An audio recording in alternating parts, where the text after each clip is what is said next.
Guys,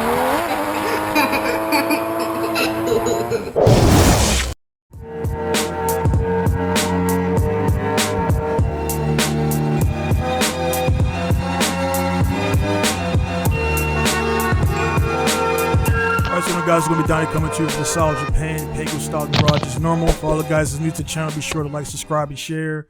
Or you just waste your time watching the video for no reason and everything. So again, we got a guest, and we got our guy Lex back on the right of me. Then we got a new guest right here. It's going to be Stan Williams, and we'll get into who he is and his story and everything here in a second. Again, guys, there's a lot of stuff that goes on with the drifting things and all motorsports in general. You generally only see the face of like Michael Schumacher, or like the Lewis Hamilton and all those guys, or whatever, just for example. But there's a lot of people behind the scenes, man. And Stan is one of those guys right here. Lex, for the guys who don't know, Lex he's a spotter for JTP, or spotted previously and everything. Yeah. So again, these are two guys right here in the FD USA scene, and you may or may not see their faces. I'm pretty sure a lot of you guys are there knowing, but again, man, there's a lot of people behind the scenes to make it happen. And we got one of the guys right here who's the head crew chief for Michael Essa. So we'll get right into it, man. Stan, again, thanks for being on the podcast, man. Just introduce yourself, where you're from, a little bit about yourself, and then we'll get right into it, man. All right, thank you for having me. Stan Williams, 30 years old, Southern California, Fontana, or a lot of people know Rancho Cucamonga or something like that, same area. So, right now, just working at Falken, was doing the whole drifting thing. That's why I'm here to explain the behind the scenes, stuff like that. I know what you're doing, Stan. Yeah. I'm chilling. Right now I'm just hanging out, chilling, enjoying my Sunday, at my girl's house. So, that's how it goes. It's all good, man. But that's the biggest thing. Like when I get to guys for the first time, man, I'm always intrigued because we all do the car stuff and everything. Biggest thing, man, is like what got you, before we get to all of the story and everything, man, and where you're at currently, man, what got you into cars, and what was something that I guess a build you seen or something like that made it click for you to want to work on cars and modify cars and everything like that? All right. So the thing for me, one of the first things that a lot of people don't know is that my mom and dad were actually in a car crew, like separate car crews, and that's how they met. Okay. Yeah. So that's how they met. Born into this. So I was born. Basically, I was born into it. Like growing up, my dad had he had a 5.0 Mustang. It was fast. He had motorcycles. He had a Bug that he was building up. So that kind of sparked it a little bit as a kid, as a young age. And then Hot Wheels. All kids, all Hot Wheels, that's the main thing. So, I had all the Hot Wheel cities, like this and that. And being with my cousins and stuff, we all, same thing. Hot Wheels, play with cars, riding bikes, in and out, doing stuff like that. And then, getting older, the kids in the neighborhood, started riding dirt bikes still, and go-peds, and, riding bikes, and, fixing just kind of fixing everything. And I was always the one who was more interested in okay, I'll take it apart, I'll build it for you, or I'll fix it for you, So all the neighborhood kids that come to my house and, hey, can you change this tire on my bike, or can you put this chain on my bike, or can you build me a bike, or so I was always the one that was like, yo, I'll do it for you guys. Don't worry about it. Just bring it to me. I got you, So then, so growing up, just kind of kept going, progressing. And then I was in college, and I ended up hanging out with some kids that, were drifting. So I started hanging out with them, street drifting. And I was like, oh, this is pretty dope. So I told myself, yo, I'm going to buy myself a car, and I'm going to learn how to do this. And I'm going to go to school for it, because I'm, like I said, I'm always the guy that's like, I want to do stuff myself. Gotcha. So I went to school, I took engine rebuilding, I took body shop, electrical, kind of all that stuff. And I was like, okay, I'm going to apply it for my own personal knowledge. Never did I think a year later, 2 years later, that I'd be working on a professional drift team because of that. Yeah. So, and then after I started doing that, I hooked up with one of my friends who was helping out Charles Ing at the time. Mm-hmm. So this was before he was coming from pro to actual pro. Well, let me back up. Go back. What year was that actually? What year was that? When I started doing all the drifting stuff, like when I got into pro, was 2010. Okay. Damn. Okay. But before that, I skipped the part. I was actually doing pro-am stuff with with my buddy Jason. He was working for a guy, Tony Cisneros. I don't know if you guys ever heard of him. He used to, first year pro-am when I went down there, I competed against him. Mm-hmm. Yeah. So I was actually helping Jason work on his car. So that's kind of where I got my feet wet into the competition side of drifting. Mm-hmm. And I was like 17, 18 years old, jumping in like, hey, like, you need help? All right, cool. Like, it's working on the car, kind of the same thing. So it's like, okay, let's change tires, do this, do that. So, I was like, okay, I've done it before. It's nothing new. So, and then from there, then we went to Charles Ing, and I was with Charles for half a year. Then I worked with Mike for 7 years, and then Justin for like 2 years, 2.5 years. And then now I'm at Falken. But like you said, the whole in between, there's a lot that, nobody ever sees. Yeah. See, I came across you on IG. I saw you. I was like, oh, another bruv. That's what's up, But once I got to get in the mix, I guess you see a couple of little things on IG or something here and there, right?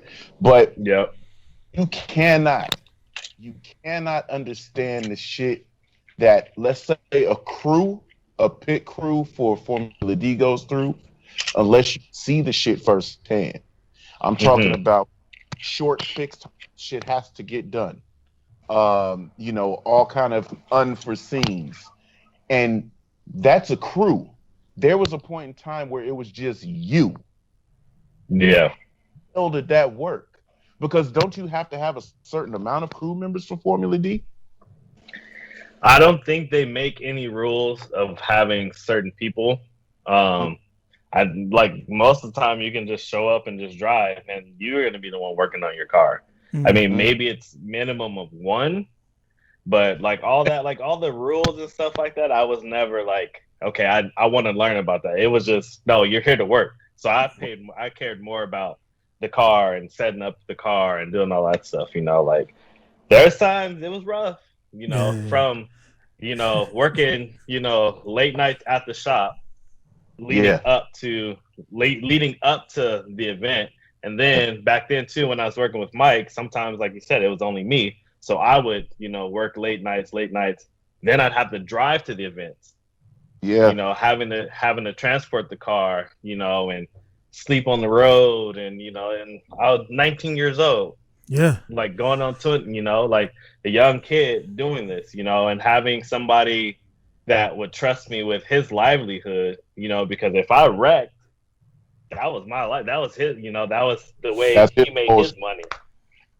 Yeah. So here I am working all these late nights, like hustling, and then to show up at the event to hustle some more, So basically, like for one drift event, like my weeks were it was probably like 2 weeks until I was like done and like back home, till I was like back to normal, because it was like the time leading up that I'm hustling, working the event, and then busting my ass to get back home. So it was like constant until I was actually home from the event. The event was over. Then it's like, okay, now I can take a breather and then go back at it, 2 days, 3 days later, So speaking on that, man, like what was, because I mean, that's a lot. That's a good amount of stuff you got going on. You mentioned that you did schooling. So how was schooling and work and everything like mixed up into that for you, man? So at the time I wasn't really working. So it was more or less, okay, I'm just going to go to school and learn this stuff. But when I started doing the drifting stuff and traveling all the time, I know because I went to like a local community college. So all like the summer classes were shorter, not like the whole year like you would normally have. Right. So it was like 2 days or like a week's worth of work in one day. So there was times like I would just like miss, like I'd have to miss school because I was gone for all this, Yeah. So it was like, it was too much. And I was like, well, I'm not going to sit here and keep paying for school if I'm not going to be there, But I kind of like, I stuck it out And, you know, I barely passed, and I was like, you know what, I can't do this if I'm going to travel, if I'm going to work on these race cars or, you know, work on teams, you know. Right. So I ended up giving all that stuff up. And me, I wasn't one that loved school. I hated going to school, you know, because I'm sure there's people out there that can be like, yeah, no, I get you. Like, I basically went to school every day of my life. Never missed a day of school. My dad was always on me, like, go to school, go to school, go to school, go to school. So I never missed a day. The only time I missed a day, like I missed 3 days of school, is because I got suspended for getting a fight in class. Yeah. That was it. But in high school, I was little. I was probably like the size of your son right now in high school. And like the dude that I fought was your size. Probably out there. Yeah. No, that's all. Yeah, man. That's like, you know, that's the big man. It's me being in it. I've been in the game for like, you know, now going on 24, 25 years, man. And it's crazy. Y'all like, you know, you say 19, you're 30 now, and it's like that time flies, and it's just, man, you did what you had to do. You linked up with who you link up with, and you made it happen.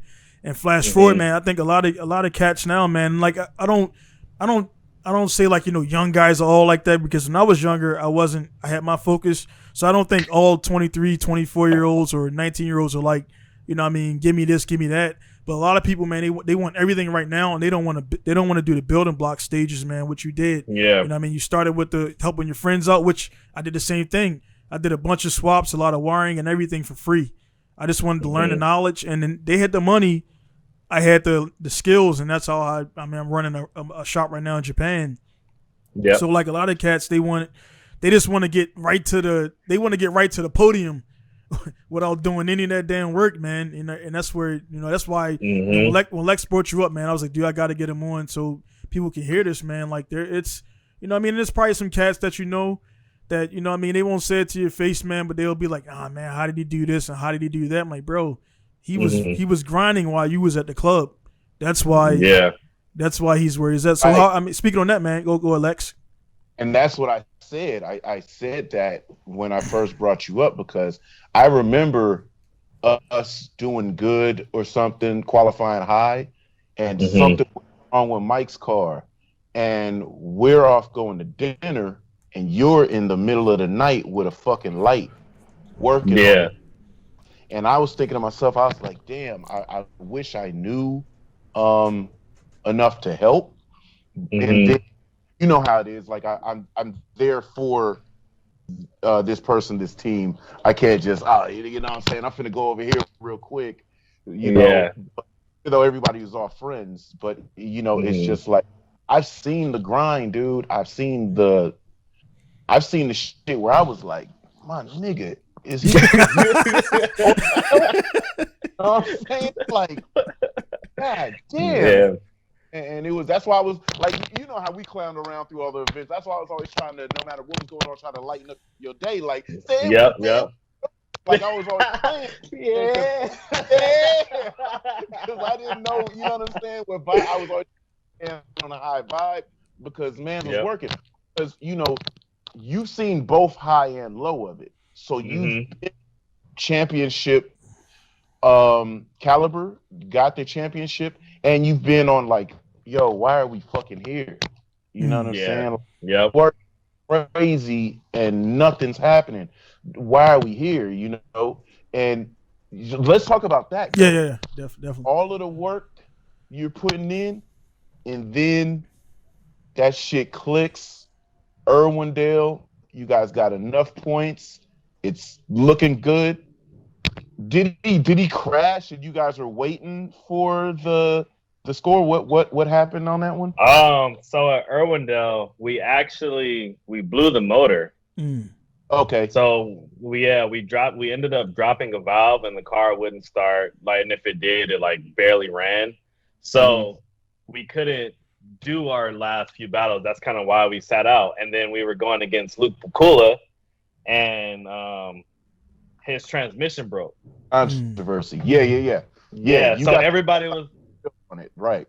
So everybody's like, "Oh, that's your friend." So you like he cheated for you and this and that, but like bro, his car broke too. What do you want us to do? We can't make him go drive. We can't make him go. Like, it's up to him on if he wants, you know.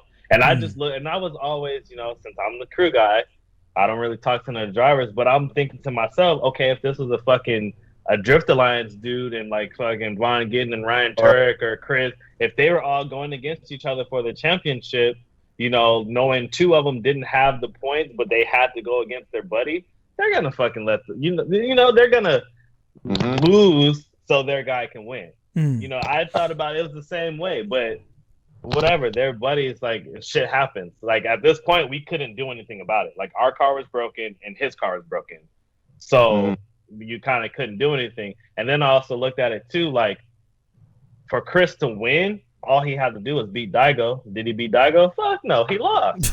That's his dumbass fault. That's the long and short of it. You gotta win your ass. You didn't win. I didn't. Yeah, you know. So like, we couldn't do the battle. So like, that was kind of it. So it was just a waiting game at that point. So we're, you know, just kind of sitting around like, fuck, what's gonna happen? You know, like sitting on edge. You know, it's just like it's just like the first time you build a car and it's going out for competition, and it's like, okay, I hope this car stays together. I hope the wheels don't fall off. I hope this doesn't break. I hope, like, all this shit's going through your head. Like, I hope this doesn't happen. So it's like the anticipation is just killer. You know, you're like, fuck. But that's kind of how it was. We were just kind of sitting there like, okay, like, let's hope this goes good. And then once we found out, like, that he lost, or when Chris lost, that was it. That's when we knew we won. Right. And I think my first instinct, there's pictures of it too. I was like, oh, and I like jumped and hugged Mike and like all my team members, like, you know, because it was like the best year that we've ever had, you know. Yeah, man, I can only imagine, man, like, you know, going through the adversity, man, and then, like, you know, a comparison of like like a bad, like, not to say a bad season, but I mean, when you don't win, I mean, of course, it's kind of bad for everybody. And then when you actually win that championship, man, like, what would you say, like, in that season right there where you guys had the points and you guys won, just comparing, like, you know, that season to one of the ones where you didn't win or didn't come close to it, what was the difference in preparation? Or was it the same, or you guys, I mean, not divulging your secrets and stuff like that, but did you guys have like a certain system that you used that year that helped better results, or just the luck of the draw kind of deal? I just feel like that year, like, the car and everything was like working really, really good. And, you know, Mike was on his A game and just out there killing it. Well, and other seasons too, kind of the same thing. We go in it the same way, like, okay, you know, go out, do a few laps, test the car out, see how it feels, and then make changes. And that's kind of how everybody should do it per event, you know. And at the end of the day, you're a professional driver, so you should be able to figure it out in the first 2 or 3 laps. Right. You know, so and that's how it is. You know, you go out, fill the car out, and, you know, go from there. But yeah, like, as far as like prep work, nothing really changed. Obviously, you know, you change new stuff, you change parts to make it better. Sometimes that fucks you. Yeah. Because, you know, basically it's one of those things, if it ain't broke, don't fix it. Yeah, man. You know, so sometimes the car can be great how it is and it can still run. But in our case, like, we left the car the same and everybody else improved their shit. So they got better and faster. So we, you know, we're still going in at the same with, like, you know, same to a little bit different mindset. And obviously we didn't do that great. You know, I think we got, going in the year after that, I think we got a podium the first event, but after that it was kind of, you know, like mid-pack the rest of the year. So gotcha. You know, we had this high horse, like, yeah, we're gonna go in, we're gonna go win, we're gonna do, you know, like, and everybody has that. You know, as soon as they win a championship, it's like everybody has that, you know. And then what about that year where you guys had the dog of a car? Oh, yeah. Yeah. They had a rental car, blood, that they put and was like, yeah. So that thing was a piece of work. So it was one of those things, like, okay, because we were kind of on the verge, like, I don't know if we're gonna run this year. We may not, and then all of a sudden, like last minute, like, okay, we're gonna run. We're like, all right.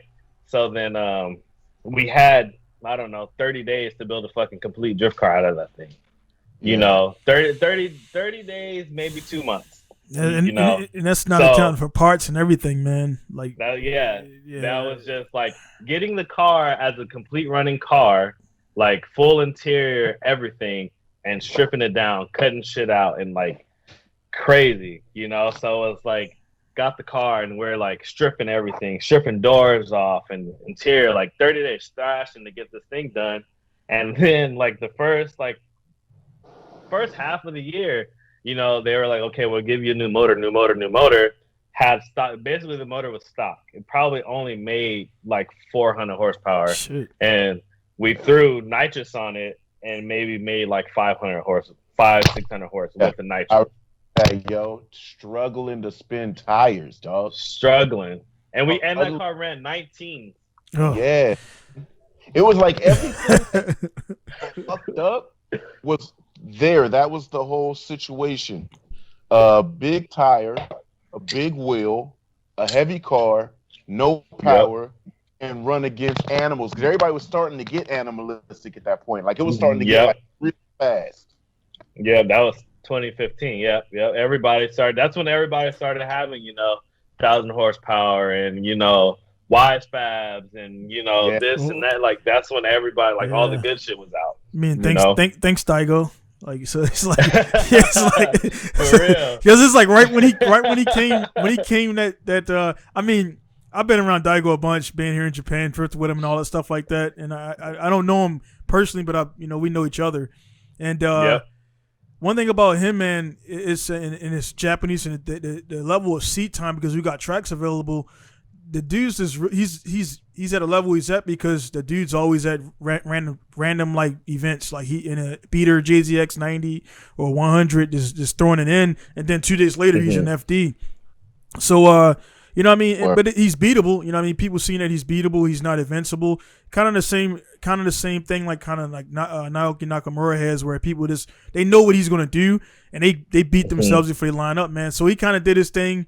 I think he was going to come back last season, and then COVID kind of killed that. So I don't know what his plans are now with the cars, man. But yeah, he came in, and I'm pretty sure you've seen overnight the shift in, like, you know, kind of, you know, again, somebody posted up a thing with it was Papadakis in a video the other day, and they look slow as hell, man. I'm like, dude, what the hell? Like, that was Formula Drift, and that was like 2007 or something like that. Yeah.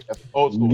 Yeah. I'm like, dude, they were like, that was great. That was like that was below Pro 2 shit, man. I'm like, god damn. So it's like the level of cars and builds and everything that's changed over the years, man. In your opinion, like, I mean, we asked Mike Powell and a few other guys this question last time me and Lex were on. Like, say if you're gonna build I would say pro. Let's say pro. If you're gonna build a pro car for yourself, man, what would you add? The ingredients, the basic ingredients for a competitive car, in your idea, man. That's easy. Like a competitive car, all you need is either S chassis or a Z. Throw a wide fab on it, diff, and a V8. That a V8 with like 1,000 horsepower. That's it. Do I personally want a V8 car? No, but if I'm gonna compete, that's like the best, most reliable like platform that you can use, because you see all these guys. I mean, and 2Js now. 2Js are starting to, you know, become more reliable with the tuning and all that. But like, if I were to build a pro car, it'd either be a Z or S chassis with wise fab, quick change rear end, all the, you know, wise fab bits or whatever. Right. And a V8. Technically, you don't really need sequential. You can run nitrous too, and that's really it. That's all you need, you know. Yeah. So go together, because you got to think about the work, the repair, the replacement, prep. Yeah. You would have a whole mindset. Would you be going with those custom parts that would give you the edge, or are you gonna go with those parts that's like, you know what, I could probably go to Craig and to get this specific piece. Yeah. When I personally, like, thinking about it, like, I think about building the car for 5-minute changes. Right. Because FD, you only get 5 minutes to replace some shit. If it's somebody else's problem, obviously you'll get 10 minutes. But, you know, you got to think 5 minutes. So if you got some fucking one-off shit on your car, then it's like you better make all that in-house before you start doing it. Yeah. Or, you know, you're going to have to give up. You know, and it's like you don't want to spend all this time and money to get to the event, to pay for your crew guys, to pay for the hotel and pay for the event and all this to lose because you have a custom part on your car that nobody has that you can't find anywhere. So think about, okay, if I build this car, okay, it's fucking, okay, S chassis. Okay, I can go to, you know, somebody there has an S chassis that you can poach parts off of that you need. Somebody has a V8 that you can get parts from. You can go to the auto parts store. They have all that stuff. You just got to think about stuff like that. If it's readily available, do it. You know, don't spend your time building some shit that's one-off because then you're going to be stuck. You're going to be dead in the water. Right. No matter how reliable. But going to be dead in the pits when it comes time for the situation. Exactly. Exactly. You don't want to be running around like a fucking chicken with your head cut off, like trying to find parts. Yeah, because I've done it before. You know, like back when we started running the BMW, like one of the only dudes out there running BMW. So it's like, fuck, we gotta find this, we gotta find that. Nobody here has BMW. Calling the auto parts store, calling like fucking different states. Like, hey, do you have this part? Do you have? You know, it's like crazy. Like trying to make runs in the middle of the night to go pick up parts to come. Like, it's again, man. Again, the shit that people don't see, man. Like people, they see. Well, now, you know, the top 32, the deal, we'll talk about it in a second with the COVID staging, which some people like, some people don't. And the dual rounds definitely want to extra opinion on that. But a lot of people don't. They just see the cars line up, go back to the pits, and that's it. And that's just all they see. I mean, them being a spectator, that's all they need to see, to be honest. But then when they be like, oh, man, well, this guy did this. And then, like, you bring up the thing where they're like, you know, guys are letting their friends win and stuff like that. Like, that's money on the line. That's a potential championship on the line, sponsors on the line. So nobody's going to give somebody a go ahead unless they feel like they're really tight, or they're, you know, losing that championship is not going to hurt their pockets that much. And maybe they're going to get reimbursed for some of that money too. So guys, there's no worse feeling than being on the track with a new car you just bought from somebody and you go to mash on it and the clutch slips. I've been there before. You've probably been there yourself multiple times. And the best thing to do is get a new clutch on the car. Also, if you're competing, there's no doubt about it. You got to have a clutch. Pinku Style is a sponsor and a dealer of EDL Clutch. EDL Clutch is a clutch pretty much based in China, where most of all of them are.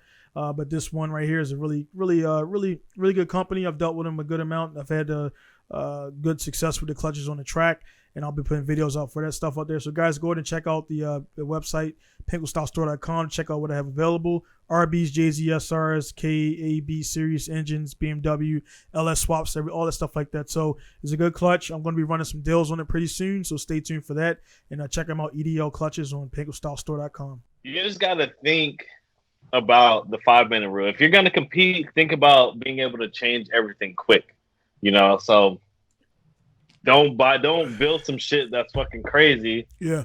That nobody has. You mean an Instagram gonna clout? Fuck you. The clout builds. Yeah, exactly. Keep the clout builds for like fucking fun track days. Right. You know, some shit that's going. You know, some shit that you can go thrash on and break it and then not have to care about. Right. But like, keep your competition car like ready at all times. So it's like if something breaks, then you can just be like, hey, like okay, like what we used to do with Justin per se. Fucking left rear corner. Okay, we have a box that's left rear corner. Pull the bin out, and we have rotor, hub, all that shit together. So all we got to do is fucking pull that shit off the car and put the whole thing back on it, bolt it in, and change the alignment real quick. Right. It was mostly already adjusted, and all you got to dial in the minimals. It's not like, yo, this motherfucker got hella toe out. Yeah. Like, yo, it's generally just turn it a little bit more in, put the plates on it. And it was good to go. But here's something I wanted to ask you, because this is going to lead into another thing. But didn't you win crew member of the year? Yeah. That was in 18, I believe. I think it was 2018 when I got crew member of the year. So I think, going to all the banquets, FD banquets and shit, like winning crew member doesn't really mean a lot to everybody. Right. For me, that was kind of one thing that I always wanted to get, just because like, look at me, I'm fucking one guy doing the job of like 3 or 4 guys by myself and at the shop too, because like when working at Mike's shop, it was only just me. It was only Mike and I, working on, because like we weren't always just doing drifting. We had customer cars, Porsche race cars, and building customer drift cars, track day cars, like stuff like that. So it wasn't always just drifting. So, I'm doing all that by myself, and then going to the events, doing that by myself, like, so winning crew member of the year was something that I always wanted. Did I think that I was ever going to get it?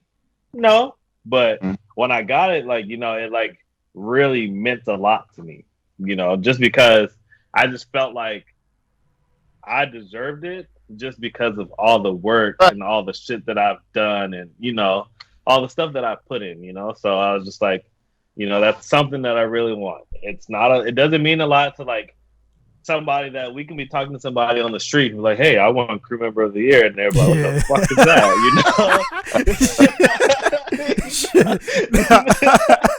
Yeah, dude. Definitely, man. And that's, I mean, what you said right there, man, makes it kind of seem like, because it's like we all want to, we all want to do good, we all want to get stuff, but it'll be the same thing. Like, say, like that day you and Essa, you won a championship, right? And then like you guys go down somewhere and I mean, I'm not from Cali, man, but you go to some A-list spot in Hollywood, some shit like, yeah, man, we just won a championship day, let's get in. They be like, the fuck out of here, man. Like, exactly. Exactly. It's like, I mean, but it's like, but in our world, I mean, it's a big, it's a big thing, because we know it's just like, I mean, I correlate it to being, I mean, I train martial arts and do different things like that. So it's like you know what it takes to get to that point. So like it definitely means something else in that world, man. So it's I mean, people try to brush it off and everything, like, and like, oh, well, you got it because this or whatever. And they probably, I mean, let's keep it real, man. They be like, oh, well, they gave it to him because he's the minority kid or some shit like that. You know what I mean? Like, nah, dude, it's because he fucking worked. Yeah. He worked. He did with one person that you guys didn't do with 5 or 6 different dudes, where 2 of the dudes, I mean, are probably over there eating pizza and shit. And the other 3 dudes are doing whatever. I mean, let's be real.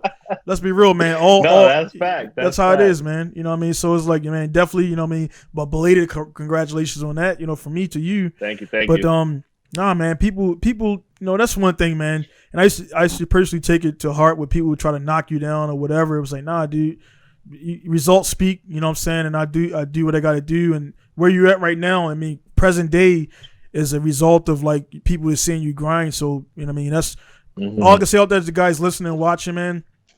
Keep doing your thing. Even if nobody's not recognizing you, man. I'm going through the same thing here being in Japan. 5 years open, and it's still certain cats just like being as a hobby shop. Like, I'm putting out big builds by myself. And I could do the same thing as Top Secret, but it's just Top Secret has been around for 40 years, 50 years. It's a different kind of thing, man. So it's like, I'm not going to cry about it. I keep grinding, and then eventually, you know what I mean, it's going to come along, man. So, I mean, that's all. I mean, if I'm pretty sure you got in some situations where you're like, man, is this shit even worth it or whatever? But it's definitely, it's definitely worth it, man. I got it.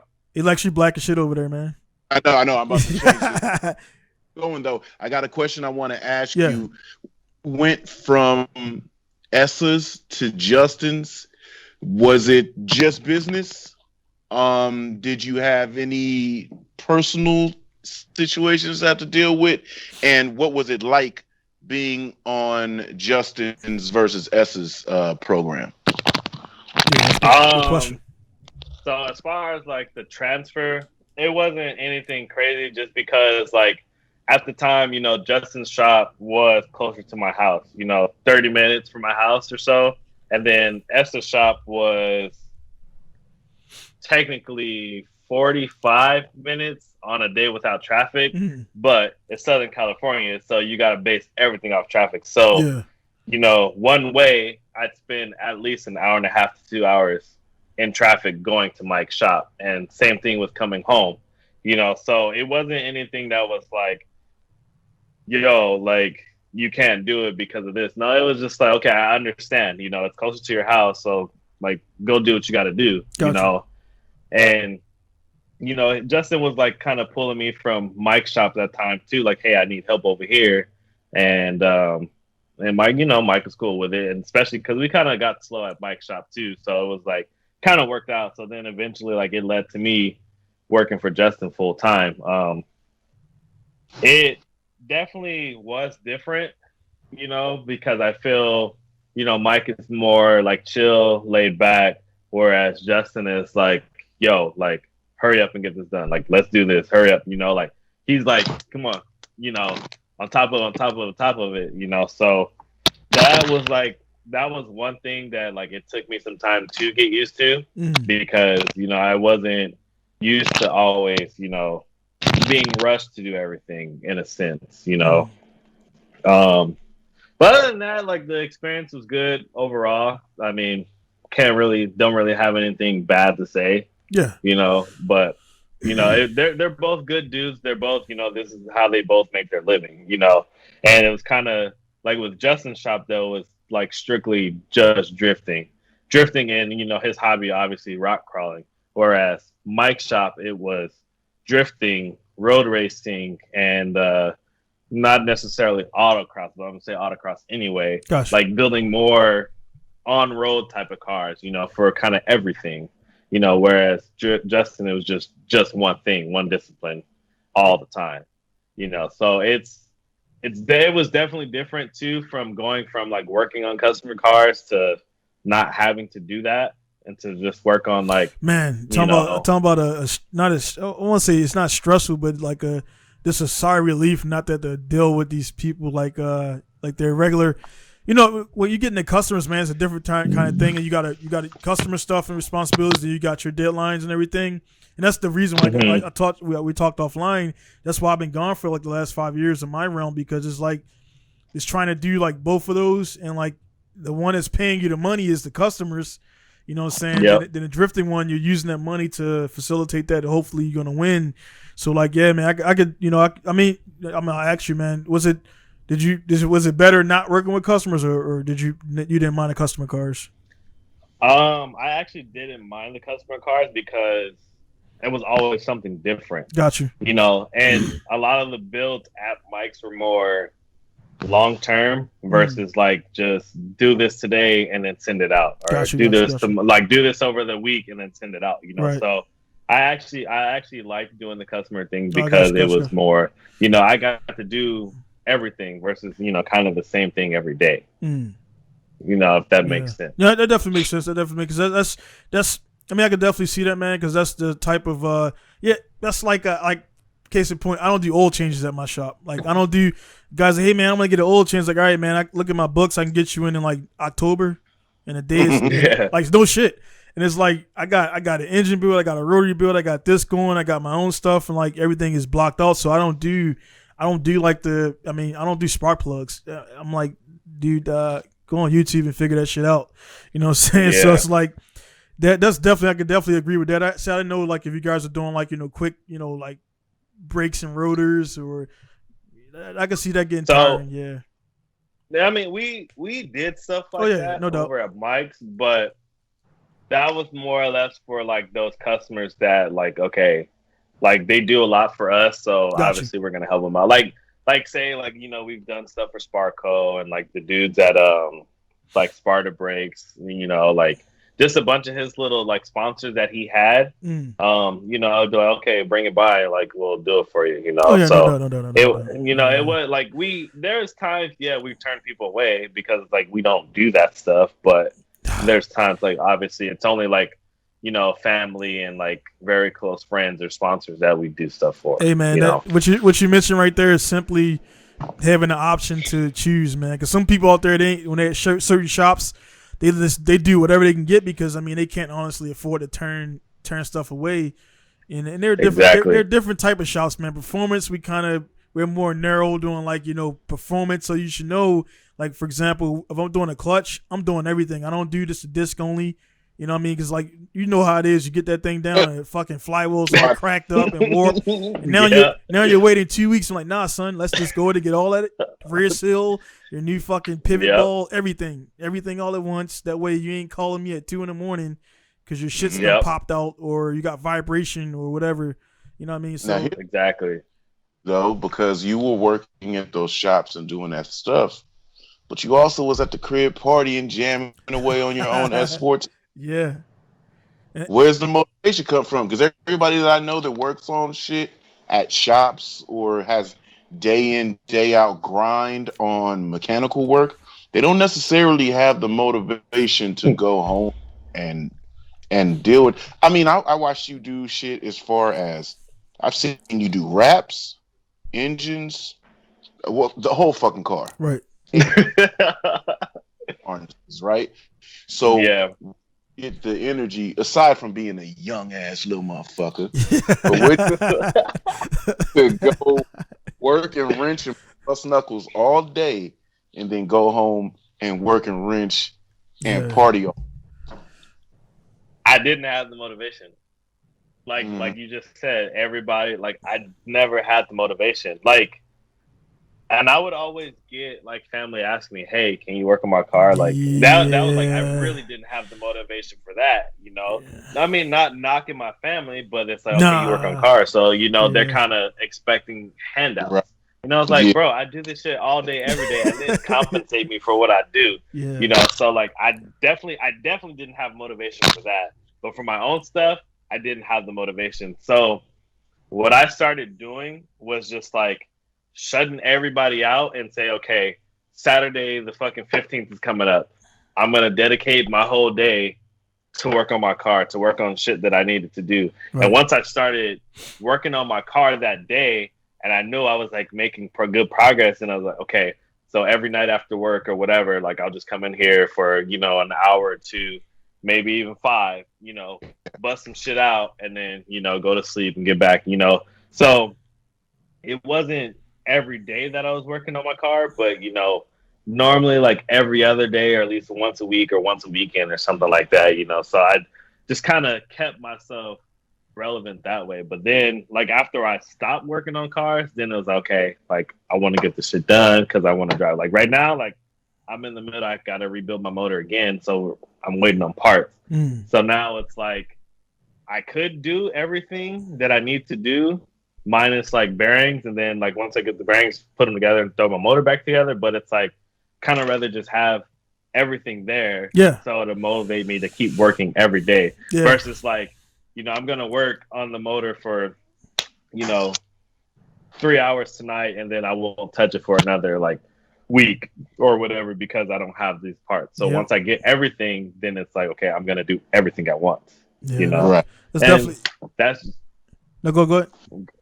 No, I was saying that was just one thing that kind of like kept me going. It's like just make goals and make schedules for yourself, because if you don't, then you're just not gonna do anything. And I even bought myself a little whiteboard that I wrote down everything. Okay, like, I got right yeah, you know, I wrote down like, okay, the car. So the car needs a wrap. It needs the engine bay stitch welded. It needs the fucking rear seat delete put in. It needs all this. Okay, and then the motor needs to be rebuilt. Needs the fucking hone out. It needs this. Needs that. You know, just kind of make a little list of everything, because then you'll forget. Because there was times that I forgot too. Oh yeah. You know, like I try to remember everything, and for the most part I do, but I always forget. So I just started writing stuff down, so then I could be like jamming out, and then I can just go like look at my board, like, okay, so I need to do this and I need to do that. So I can mark that shit off, get it done, and be done with it. You know, and not have to be like, oh damn, what was that? You know. The question then. So if you were trying to make sure that you remembered all of your stuff, your house is the party house. You always partying. People drive by, rides. It was wild. What's wild though is I saw you. I think you were rapping a bike. You were partying, drinking beer, and still rapping the project that you were working on. Like how late do those nights go? You know what I mean? Because I fully understand trying to keep social when you're working like know, it's not like when you're working at a shop, you got the time to let me go check Facebook real quick, see what everybody doing. Let me call. Now, when you got projects you got to hammer out, this shit is got to be hammered. Yeah. Home want to work on stuff, but then it's like, yo, the homies is coming through. What's good? So there's times where it's like, I tell everybody to fuck off.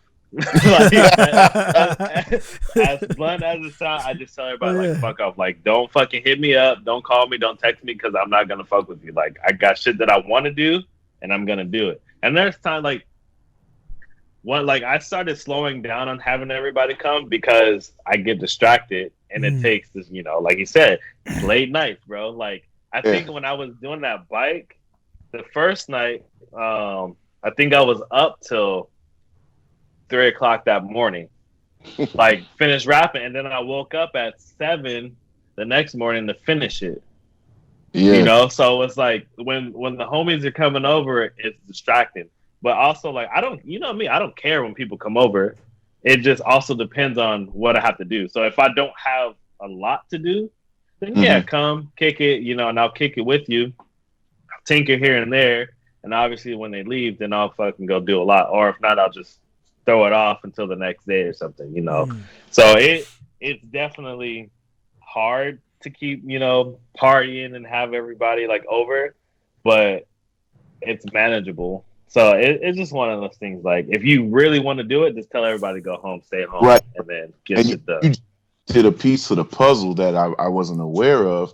Like, I knew your parents was cool. Like, like I said, we always see you turning up, and they be turning up with you. So I didn't realize that you were born into the way that you were, which makes a lot more sense. And shout outs to moms and pops, because what we still haven't gotten to is Stan's a father. Yeah. So he's doing all of these things. He didn't just get up at 7 just to finish that car. He got up at 7 to change a diaper or something real quick. Yeah. Go handle the car. But seeing your parents, knowing that your parents now understand the car shit fully, because I was always wondering, I was like, cuz my pops, people don't understand how deep my pops is with my hobbies, right? And so when I'm looking at that, I'm like, now it makes all of the sense. Like, this is the encouragement and the support that you got. Yeah. You got your parents letting you have because you were a teenager working for somebody else, traveling the nation. You know what I'm saying? Yeah, that's true. So I'm letting my kid be in somebody else's hands with that, and then he comes home and hey, come on home, have a party with your friends here, but be here. You got a kid. We got him. We hold it down. We'll take care. We'll get it shaken, and then shit, dude. I mean, the support, people don't understand how deep that is, and the things that you're getting from that, you're gonna put into your son, because how important it was and how much better it was for you to get through a lot of things, having that assistance from your parents, So that's why I'm like, hey, you put a piece of the puzzle together, so now I understand why it's so lit at your crib. Yeah, but it wasn't always, hey, go ahead and work on your car, go do this. It was always, why the fuck is this here? Why is my garage so messy? When are you gonna fucking finish this car? When are you gonna do this? It was always all this extra stuff too. Like you say, like when everybody posts on social media, it's always the rainbows. Right. It's never the fucking baking of the cake that they see. It's never the fucking put the pieces together, So there's times where, I was like, I would, fight with my parents because they're like, why do you have this? Why do you have that? Oh, all your shit is in the garage. You need to throw your shit away. You need to do this. You need to, so like, but they understand. Like, and it's same with my son. It was like, okay, when he was born, it was like, okay, I need to go work on my car. So it's like, what time is it? Okay. It's like, what time? It's 6 o'clock in the morning. I don't have to work today, but he's sleeping right now. Yeah. All right, I'm gonna go out to the garage and, thrash for like 30 an seconds. hour or two Yeah. thrash for like an hour or two and come back every like 10 minutes to check on him, like, you know. So like this. Exactly. Leave the garage door open and let him sleep downstairs so you can hear him, like, if he's crying or something, you know. So like that's the hard part. And then like when it came to like me leaving for work when he was a baby, it was hard, you know. Like it was hard to always leave him because he didn't understand. He's kind of starting to understand now. He's 4 now, so he's kind of starting to understand, like, oh, you got to go to work. Like, yeah, but I'll be back, you know. So it sucks to like have to drop him off at school, and then he, you know, get home and he's expecting me to get home, but I'm gone for 4 or 5 days. You know. So then it's like, you know, where's my dad at? Where's as he calls me dad at? Where's dad at? Where's dad at? You know, and then it's like I'm FaceTiming him every day. Oh, dada, where are you at? Are you coming home today? Or like recently he started, don't leave me. I want to go with you. Yeah, so man. that shit right there for any parent, bro, I don't care how tough you are, dude. I don't care how tough you are, man. When they do that, like some shit like that happened to me the other day where I came home. I was actually in the garage all night. So I got in the house at like I think it was like 5 or 6, something like that. You know, kids wake up at like 6 on a dot. I don't know how they do it every day. So I was in the living room.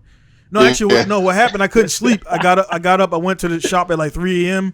I put this long block together, RB26 or whatever. I came home, and when I got home, they were waking up. So like I'm in the living room, right, making them pancakes and shit. And then like you feel like, you know, your kids, like they like, man, sometimes your kids like, man, get the fuck out of here. They don't want to see you. Yeah. Then my 2-year-old wakes up. He's like, where daddy at? Where daddy at? And it's like when I heard that shit, it's like, man, in my mind, like I'm like, this is why I do what I do, man. This is why I grind. This is why I do what I do every day. And this is also why I don't take people's shit. Cause they like, you know, people like, I mean, you know what I mean? In this industry, you know, there's really inconsiderate people out there. And I'm pretty sure you ran into a few of them here and there. And it was like, dude, I'm gonna do what I gotta do for you, but at the same time, man, give me my space, get out my back, and let me do my thing. And of course, I need money to support my family, my kids. So I'm definitely gonna do this job, man. So people out there, they don't really understand, man. I respect the grind, man. Like every day, you know, the dudes you gotta do. You got a son and family back home to get to and stuff like that, man. So definitely respect it, and also the fact that you ain't no deadbeat dad, man, because there's a lot of those out there too. You know what I'm saying? You making it happen all the way around. Yeah. So I don't. That shit right there is not respectable. Man, you remember? Damn. So my daughter and your son is literally. So when was your son born? He's a Corolla baby. That's what I call him. August 6th. Easy. Oh, yeah. You remember the day my daughter was born? I don't remember the date, but I remember like when she was born. Just got off the plane, FD Canada. Yeah. Canada. As soon as I got off I didn't. Phone rang. Hey man, I'm telling you, that gut sinking feeling. Yeah. When it's I don't give a fuck if I got on the plane and went back. I can't be there in time. You know what I mean? Yeah.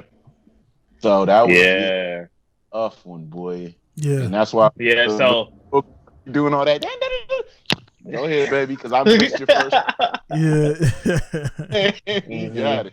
Yeah. What you about to say? Yeah, it was the same for me too. Like I missed 2 rounds before he was born. So the first time we went to Canada, I missed that one, and I missed Seattle because they were like back to back or whatever. Mm-hmm. So I missed those 2 events because it was like, okay, if he's born, I don't want to be fucking gone.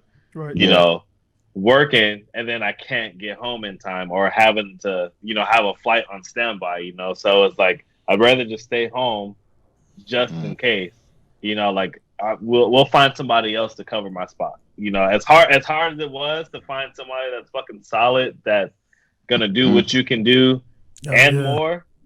It's kind of hard, but you know, we made it happen. We found somebody to cover my spot. So I was just, you know, sitting at home on standby and I was watching live stream, mad as fuck, calling, why are you doing this? Why did you just why is he like? I was literally sitting on the couch, hot, bro. Yeah. Who were you crewing for at that time when that Mike or Justin? I was with Mike. So Justin was recent, 2019 and 2020. I got you. Yeah. So this was the time when I was with Mike. So I was sitting at home calling, yo, what's going on with the car? Why you guys aren't like, what's going on? So it was like, it was kind of hard for me to like put work aside, but like I was like, I'm supposed to be there. I'm supposed to be making yeah, man. That's how it is, man.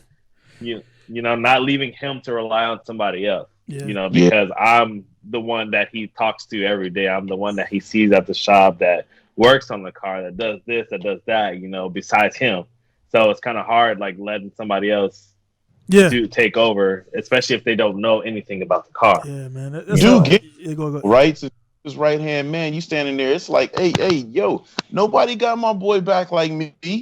Ain't nobody gonna do this thing like you do kind of get to the point where you're like, yo, can I? Because nigga need.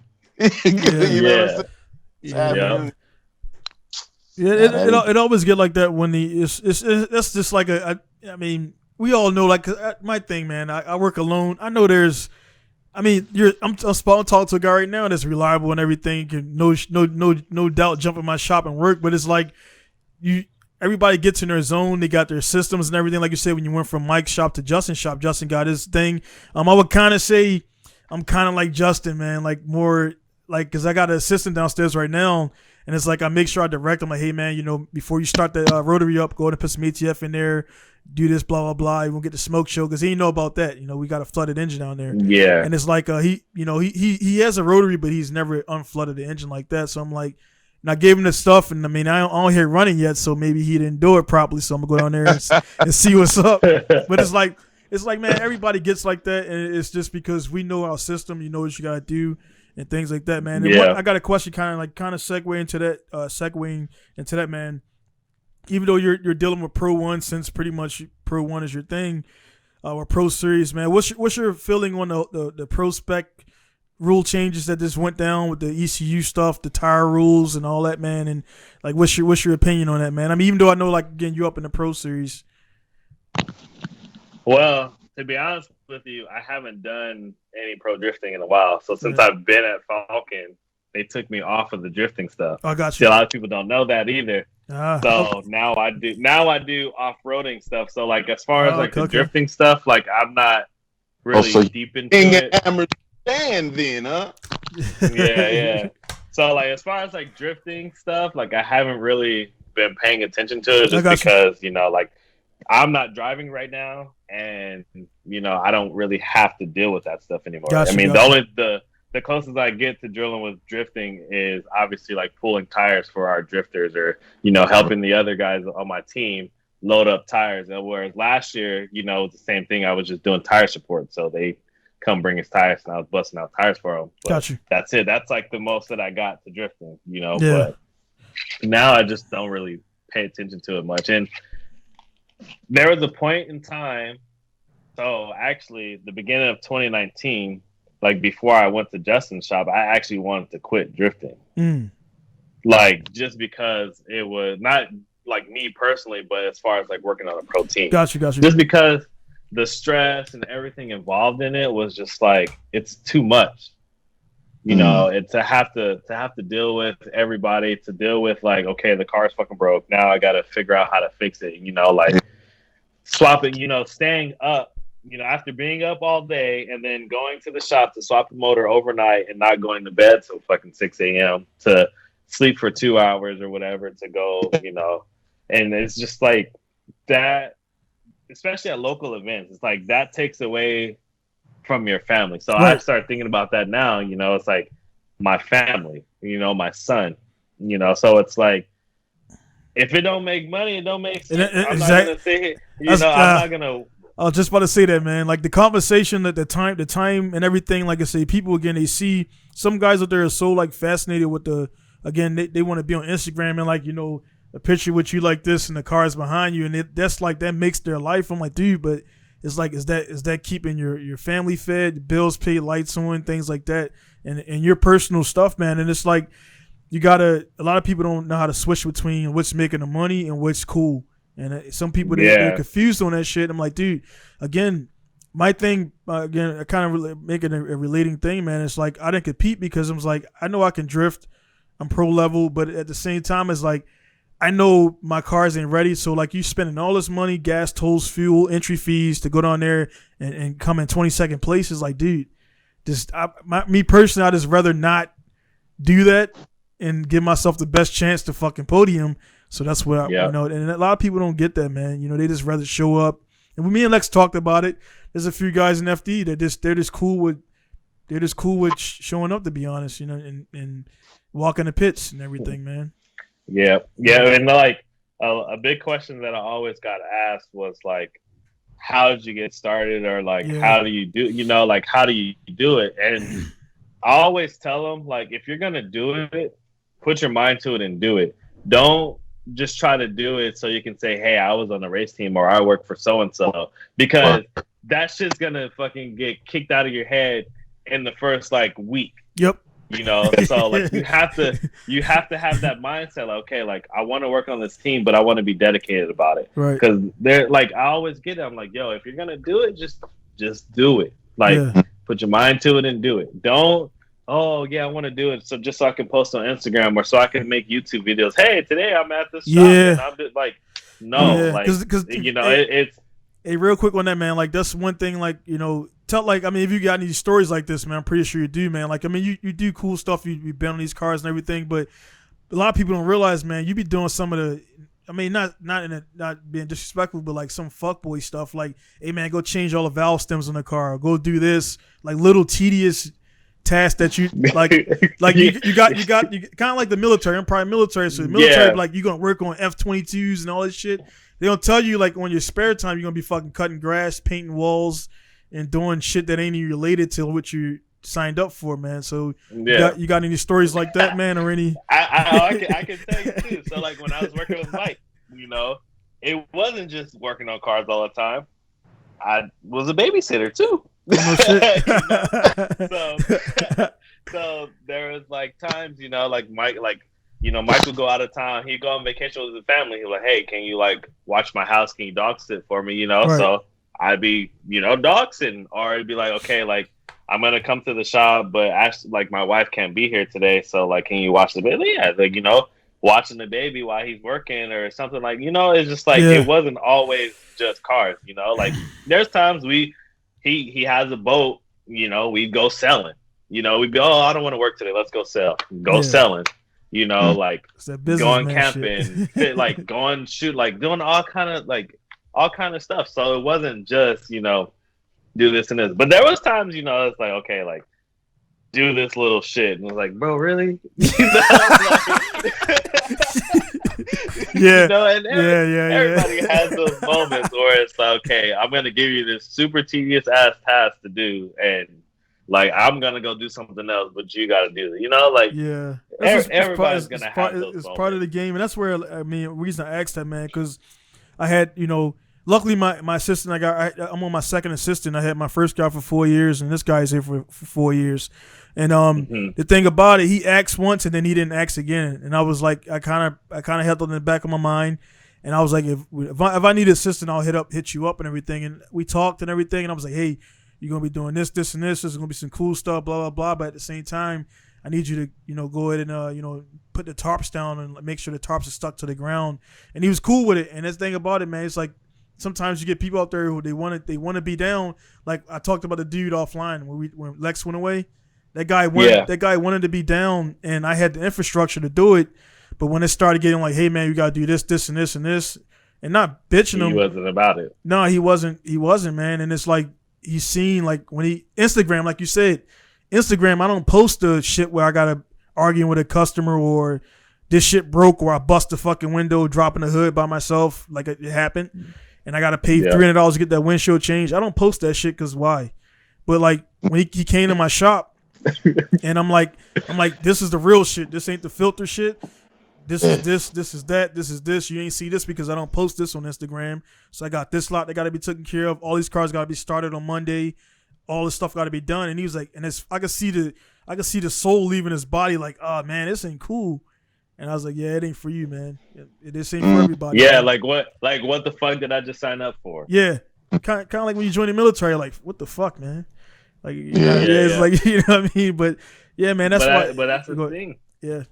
No, so that's the thing. Like, the people think that it's just all rainbows, but they don't want to put in the work. They want the fame. They want to be able to post. They want to show off to their friends, but they don't want to put in the work. Nope. To get to where they need, to where they can freely post. Like, yo, like, and then like it makes you proud too. Like, damn, like that fucking drift car that's out on the track, or that race car that's out on the track is something that I built or something I put my hands on. You know? Oh yeah. Like, so they just want the clout, and that's the thing. Like, you know, I put some hands on Lexus car at one point too. Yeah. My seats and shit. No, and y'all know that's y'all only motherfuckers that's worked on this car. Nobody else is, you know, and it's just like I know, you know what I'm saying? Like, I know when y'all did the shit, I was like, all right, I'm good. I ain't got to worry about nothing, you know. So there used to be people, when I get my car worked on, I'll be like, let me go check what this nigga just did. I know.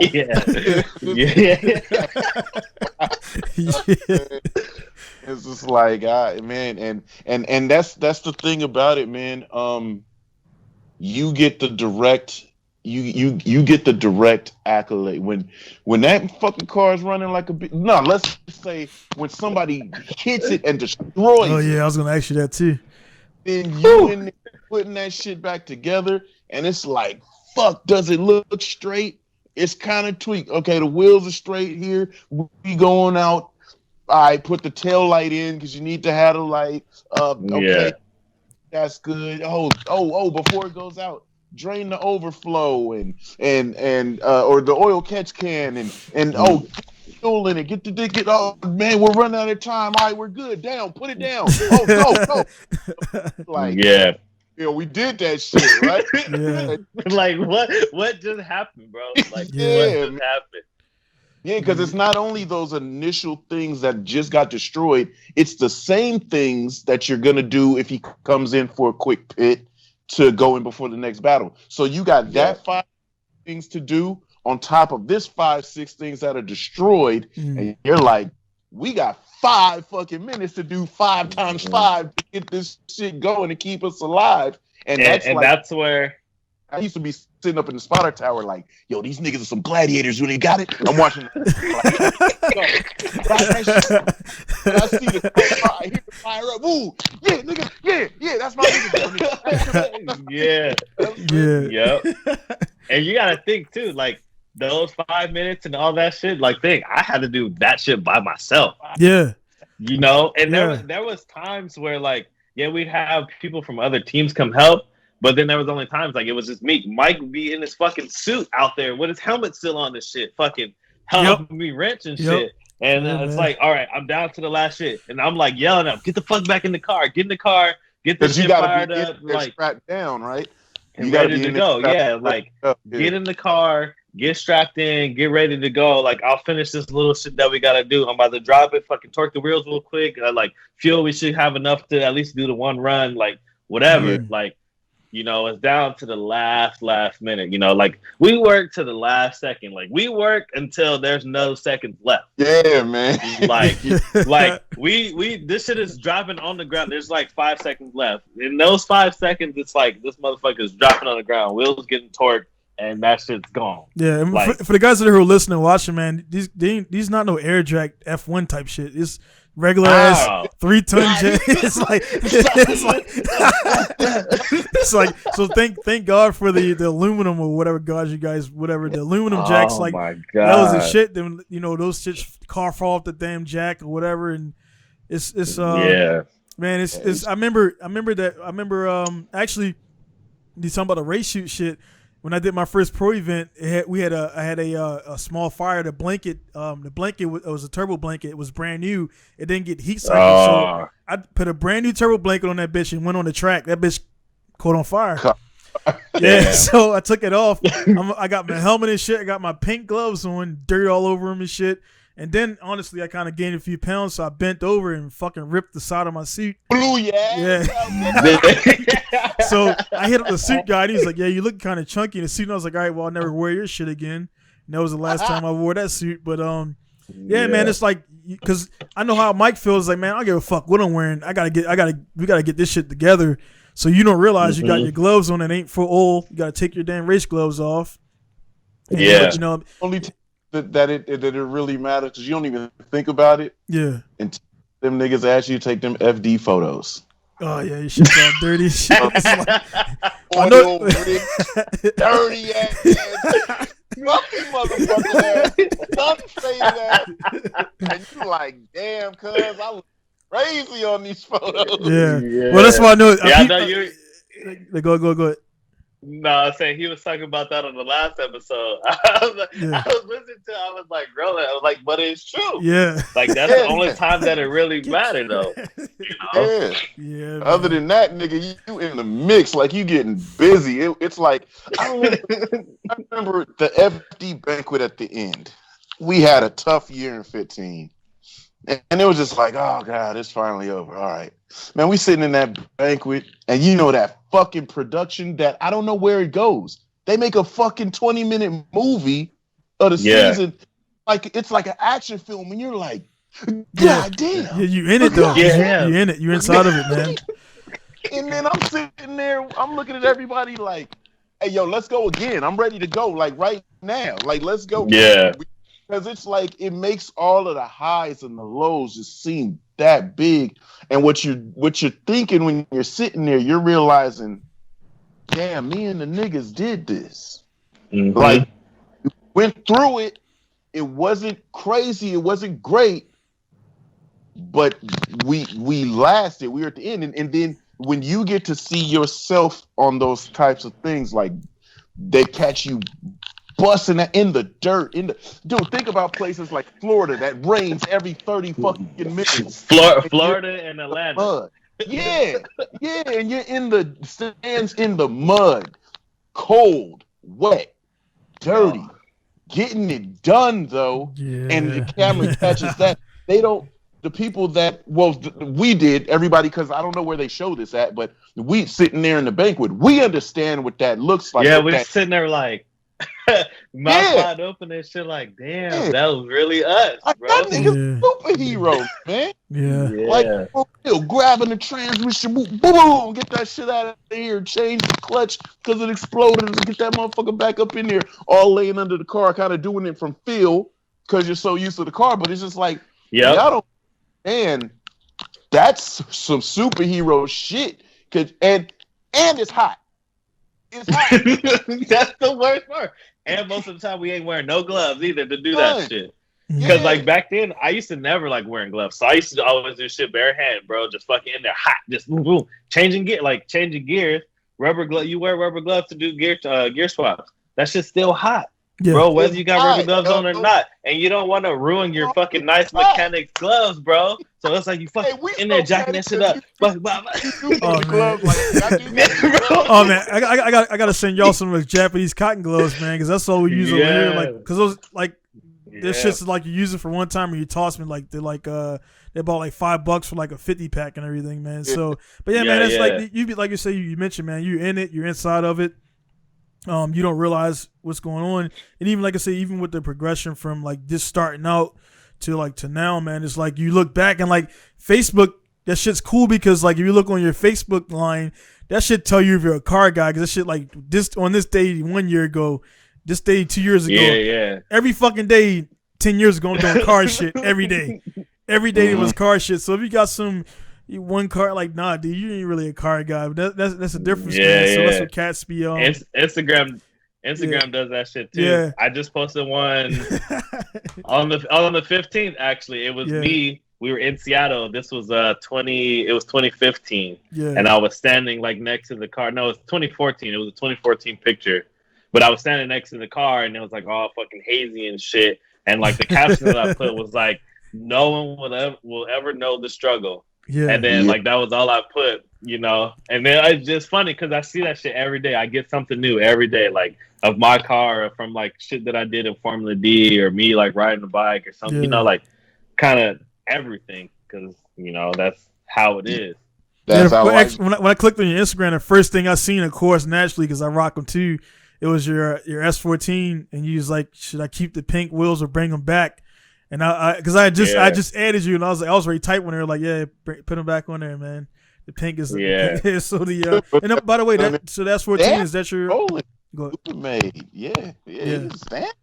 Stand style is clean, cuz. Yeah, that was back when I was in a car crew before I started drifting it, because I had a 13. Okay. I'm sure if you went that far back. Yeah. I had a 13. It was just a stock AA, stock body, you know, that I ended up painting. I don't know. I make some fucking Home Depot paint together, the Rust-Oleum shit in the cans. Yeah. Mix it together, and I was like, I want a car that's teal. So I made it, and then we have this party tent that like it's zippers on all the sides with like windows, like net windows. So I was like, fuck, I'm gonna use that shit as a paint booth. And I think I have pictures on my Facebook, but I set that shit up in my driveway, fucking cars in there, lined the floor with plastic, lined the walls with plastic, and I had a spray gun, was just out there, just you know. So I had that car, just trying to make it one color, and then at the same time I got the 14. I got the 14 for like $1,200 or something, and it just needed a fuel pump. It was automatic, you know. So I drove that for a little bit as a daily. Then I started, you know, I'm a 5-speed swap it. 5-speed swap, put a diff in it, and 5-lug swap because my 13 was 5-lug, so I had all these spare wheels for drifting. I was like, fuck it, might as well make a drift car. I don't need 2 S chassis, and the 14 is newer, so like I did all that shit to it and made it nice. That the 14 had more suspension and more stuff done to it than my 13 did. My 13 was supposed to be my track car, right? You know, so I was like, well, fuck, I'm gonna just make the 14 the track car, you know. So I got rid of my 13, sold that thing as a shell for like $1,000 or whatever, and shit, all she wrote. Pre-COVID tax, man. You see it, hype, man. That's just going crazy now with the. I think some people are trolling and some people are serious. Like, I mean, I seen it. It's a white S14 actually in California. I seen pop up, and it's actually a decent price. It's like $95, and it's just an undone project. And that was like it's a Koki model too. And I'm like, that's actually pretty. That's a Koki or a Zingy? It's a Koki, yeah. So it's a Koki model. You probably seen that one, but it's like, man, the prices on these shits, man. I bought my S13 at $1,000, ball tires, and in DC. And and I mean, they had a little bit of rust on it and shit, but it's like the prices now on these cars, man, like, because we're older now, and we've been in the game for a long time, so now we're in that shit where the cars they're getting scarce, man. Dudes are crashing them every 2 weeks, and now the numbers are down, man. Yeah, that's the problem. They're crashing the shit out of them, and then they go grab another one and crash. I mean, I'm guilty. I wrecked the Sylvia. 33, 180. Yeah. So I've totaled a few, man. So it's like, so you one of them. Yeah, running man, it up, bro. So I'm forgetting shit I done wrecked, man. But it's like, you know what I mean? It's shit's crazy now, man. And then the thing, man, you see now, like you said, you mentioned before, everybody is aiming for that. Everybody's looking at the pro-am shit and the pro stuff like, it's cool because there's so much stuff out there now and it's enticing to do it. And then of course you got LZ came along and that's going to bring a whole bunch of other people that want to throw their hat in, not realizing that LZ, you know, for what he did, for what it is, LZ did put in a seat time. So like you can't think because you're a YouTuber that you're going to have the same success as LZ. He can actually drive a little bit. Yeah. So people, they just drive a little bit. They're gonna see it, just a little bit. No, he good. That's how it's a Baltimore thing, man. That's a Baltimore thing right there, man. It's some Baltimore sling, but no, man. That means actually he's really good at it right there, man. But when dudes talk about a chick, like she alright a little bit. But a little bit. Yeah. But no, man, like no, LZ put in the time, man. He's showing that, you know, he got in Odie's car and did, you know, look better, honestly, in Odie's car, but that's a testament to Odie's mechanical abilities in the car build. So, you know what I mean? he got right in there and spun it up and was looking good, man. But anyway, yeah, guys are going to see, man. They'll see. Yeah. No, but going back to that just makes you a good driver. If you can just hop in any car and fucking drive that motherfucker, that makes you a driver. It doesn't matter if it's lower horsepower than what you got or if it's faster than what you got, bigger tire, nothing. If you can hop in any car and drive the wheels off of that motherfucker, that makes you a driver. Yeah, man. You know, and with me, I don't really compete, but that's my thing. Like, I want to get in this car and be able to just drive the shit out of it. I want to be able to hop in anybody's car and make them feel dumb.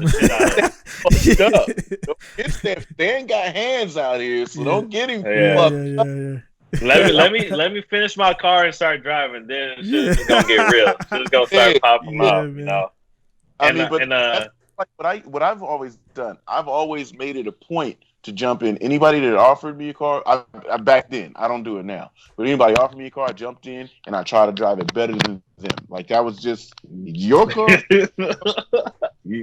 I'm gonna drive it better than you. Yeah. And so that's what I would always do. I would always try to get that higher level. And then now that I have hella cars on my own, they're all set up differently. Like my Virtus is set up different. White FC. My RX-8s are set up different than everything. It's tough, and that's what I make Jalen drive. And I'm pushing this on my son because I have the same idea as you. Some people can drive, but they're only driving that one thing. Yeah. But driver going.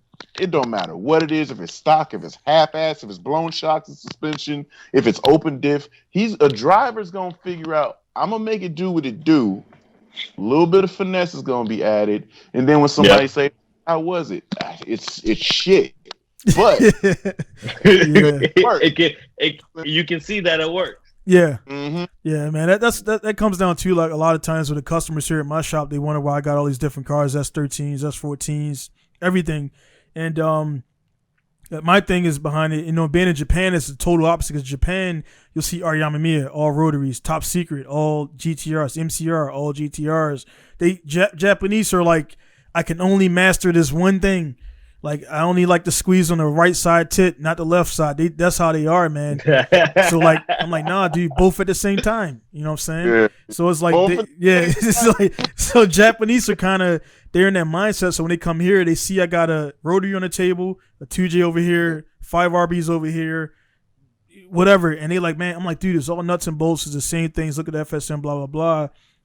Yeah. And for the card thing, it's like everybody doesn't drive S13. Everybody doesn't drive RX-7. Everybody doesn't drive RX-8, you know, so forth, so on. So it's like to be able to have those skill sets. And also, if you're going to, you know, do the line of work that, you know, for example, if you work in a Mike's team, it was a BMW, then you go to the Justin team, it's a Mustang. Then if you went to somewhere else, there's a G35. It's like you got to know all those chassis to be a well-rounded mechanic, builder, and a driver, man. And a lot of people that I think, you know, they use that shit as a crutch. That one cat I was talking about before offline, you know, I had him come up. He drove a few cars. If he's still watching, because he unfriended me, so I don't know if he watches my shit anymore. But when me and Lex talked about that, so he won't get added back. You know, once you unfriend me. So it's like I brought him up to here, and I had a Subaru, and he was mad because he couldn't drive it. And he was like, well, if I was in my car, I could do this. I'm like, all right. I'm like, dude, besides the fact, because I was starting to throw the red flags right there. If I gave you a S15 or S whatever, fully built with the keys, and you saying, oh, man, I wish I had this car. I'm like, dude, I'm giving you a fully built car. Go drive. Like that. I mean, what you going to do, man? So it's like, that's a separation right there, man. And that's where you start to see. Yeah. Yeah. I went out to Japan one year, 2017, when they had FD at in Daiba. Oh, gotcha. And like, you know, we were good friends with Robbie because we were on the same team. So he had a R32. I think he had an R32 that we took up to Ebisu, and you know, my first time ever driving right-hand drive, I was like, fuck, you know what? I'm gonna just get in this car and just fucking drive it, whatever. So like it took me a little bit to get used to, like, just because, you know, I'm used to fucking right-hand drive, like the right-hand e-brake and all that stuff. I punched the door like fucking 10 times, you know, trying to grab e-brake. Like, after, bro, go to initiate, and it's like, oh, like you grab for the e-brake, but you punch the door, you know? So, like, it took me a little bit, but after that, it was like a walk in the park. you know. Obviously, I didn't drive enough to get like as good as I wanted to, but like that's the thing. Like I've never driven right-hand drive before. Like, you know, it's different with shifting and all this other stuff. It's crazy, you know. So like to jump in the car and just okay, like cool, I'll drive this.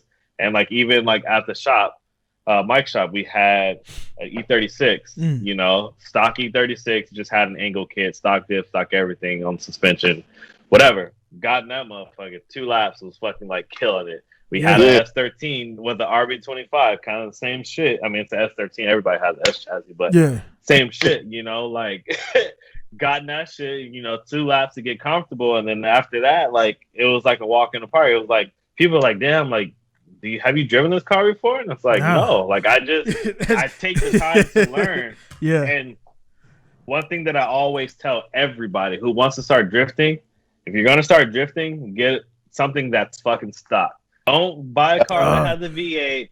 Don't buy something that has angle kit. Drive something that's stock. Learn the skill. Learn how the car's going to react in certain situations. Get better, and then upgrade. That's like me. I had my S13. My S13's been stock. Since I had it, it was stock for 5 years. I got my S14. That shit's been stock until like the past like 2 years maybe. Then I started putting a turbo on it.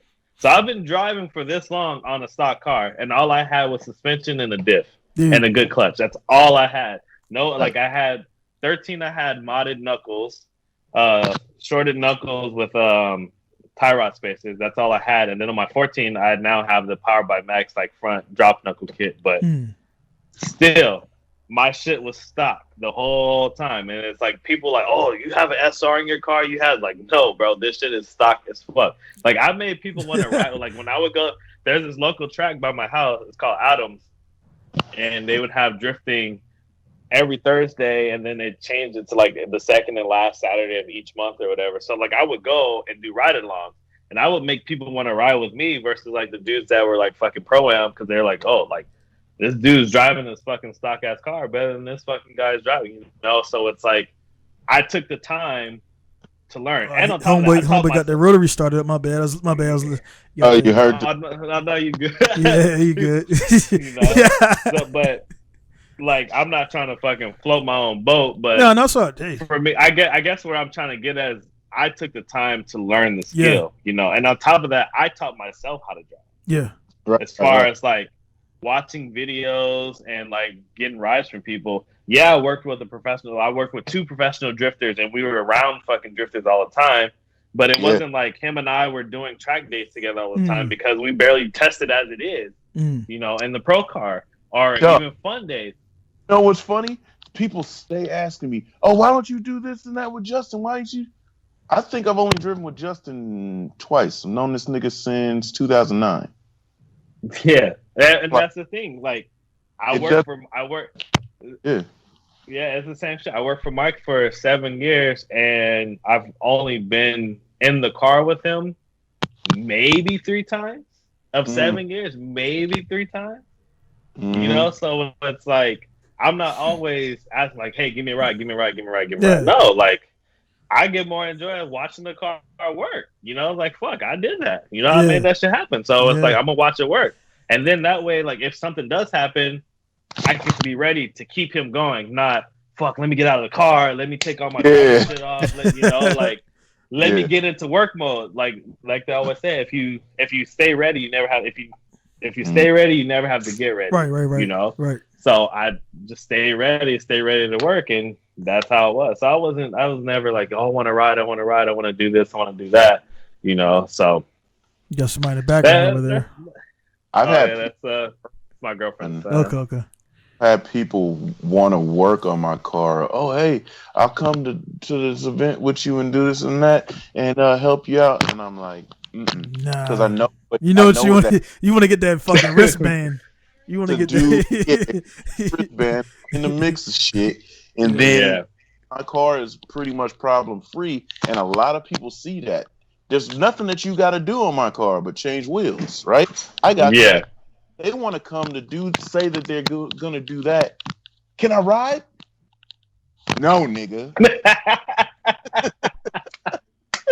That's always like, can I get a ride? Can I get a No. ride? Walking around with their helmet and shit. Can I get a ride?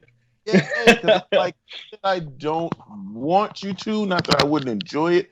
It's just a simple fact that like I like my quiet space when I'm driving, and it's just kind of like I remember at Sonoma when we first started Sonoma, my ECU was on the floor, and I gave this girl a ride just in the car going. Kick nuts. that shit.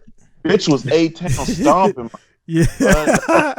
Crazy, right? Yeah. I'm like, while I'm driving, I'm looking like, yo, she hard check. What? Yeah. It was just like, you know what, man, and hella active and insane in the car. And then I remember the other time I gave somebody a ride in the RX-8, blown stock RX-8, but it was raining and I'm sliding. I'm first getting the mix of this car. I'm putting the beats on this car, right? Blood in the car. Wanted to get the inside shot video. It's raining and it's nighttime. And so he said, you mind if we turn the dome lights on? Yeah. And I'm going ham. And because the dome lights are on and it's reflecting the interior on the windows, oh, all right, like I've been doing and was just too far. And everybody stay asking me about that broken taillight on the RX-8. That's where it came from. I blew my fucking tail. What the fuck was that? Because I couldn't see really past the reflection of the interior on the windows. And I'm like, yeah, it's over for ride-alongs, man. I'm like, it's just not. Yeah.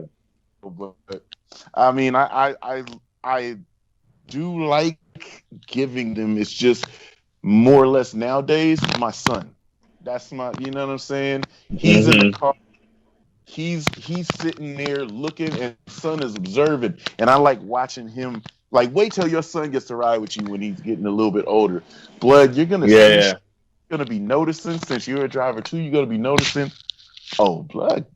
I saw that in your video. I was watching one of your vlogs, and he was sitting in the passenger seat, and I saw him like doing feet movement. He was sitting there doing feet movements. So I was like, oh yeah, he picked it up. Yeah. And like even watching him play the game too, like when he be drifting on the game, I'm like, yo, he got it. Like the kid, if he sticks with it, this kid is gonna be out there killing. I think I even commented on the video or something like, yo, my man's got it. Like he's gonna be good. I just don't want to. I don't want to stress him and push him into it. Like okay, so he know his dad is one of the regional badasses, right? But all he wants to do is drive an animal style. And instead of me, I'm not a hater, and I'm not going to be like, nigga, but what about me? You drive with me all the time. If you really want to drive, not be part of animal style, but you really want to drive with them, I'm lining them up. So we were just talking. I was just talking with Julian and them. I'm lining it up. I'm going to get you to drive down because this is the goal that you want, right?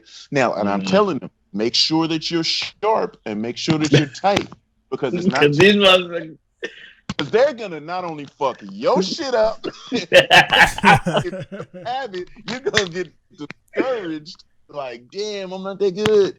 Oh shit. Yeah. But no, want to be able to, like how they did me. They knew me. I was trying to be super clinical with everything. But when Super D Cup happened and they were beasting, and I just went to the vibe of these niggas is some beasts. And I went and they were just like, hey, yo, gotta go crazy. We didn't know you go crazy. Like, oh, that's what's up. Yeah. Like, but I was telling my son, like, look, because I was prepared to do that kind of driving. I've watched them the whole time. I've even practiced it on the LO with certain people.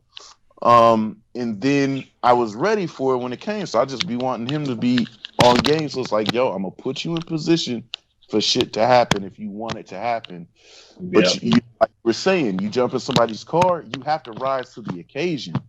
I'm not finna just go and squander it and they be like, oh, I shouldn't even have this nigga in the mix. You know? Yeah. Go put in work and have fools be like, no, again, come on, let's go, you know? Yeah. Get people hyped. They be like, oh, yeah. No, the vibe is right. I'm matching the level of the vibe. We vibing decent, and this is what's up. Yeah. Because it's you know, it's the first opportunity thing. You know, you get an opportunity, you do great with it, and it makes people say, yo, come on back for more. I want this guy, you know, to do the thing. So that's why it's dope. Essa was like, yeah, okay, you don't got your car together, go grab that car. Let's go do this. Let's go do that. And then you just get in there and just get to shredding and ripping. And it's like, I know I trust the guy. If he breaks it, he's fixing it. And I know I'm the one that's got to fix it. I trust him to work with me driving my shit. It's going to be good. I know I can trust him. Yeah. Being handle opportunities, grasping them, and take hold of it. I think that's super dope. And so let's segue into this. Work for Falken now. You're a Falken employee. Like that opportunity came up, and you were a good fit for it. So do you work under J Brad or like what's the yeah? So I have so basically my title is a motorsports and events specialist. For off-road, for light truck and off-road. So basically J Brad, he is my manager, and then I have a supervisor, and so there's two supervisors. So obviously there's the off-road supervisor and the passenger car supervisor.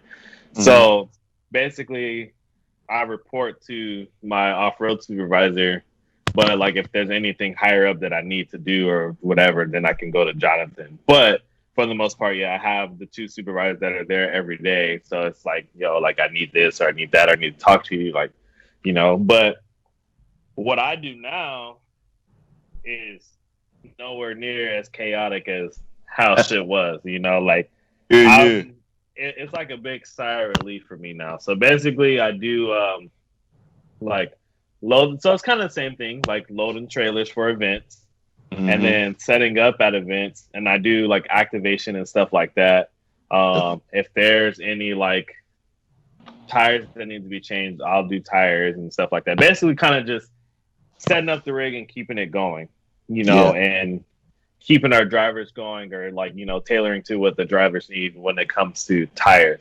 If there's any other little shit that I can help with, and I like it's within my powers, and I'm not overstepping, then obviously I'll do that. But for the most part now, it's just tires, event setup, event tear down, event prep, and stuff like that. So now I'm just kind of just chilling. Yeah. Per se, Hey, man, real quick on that while you're telling the story, man, like me and Lex we had a story moment the last time in the last podcast. And it's like, you're doing it now. It's like you grind it out.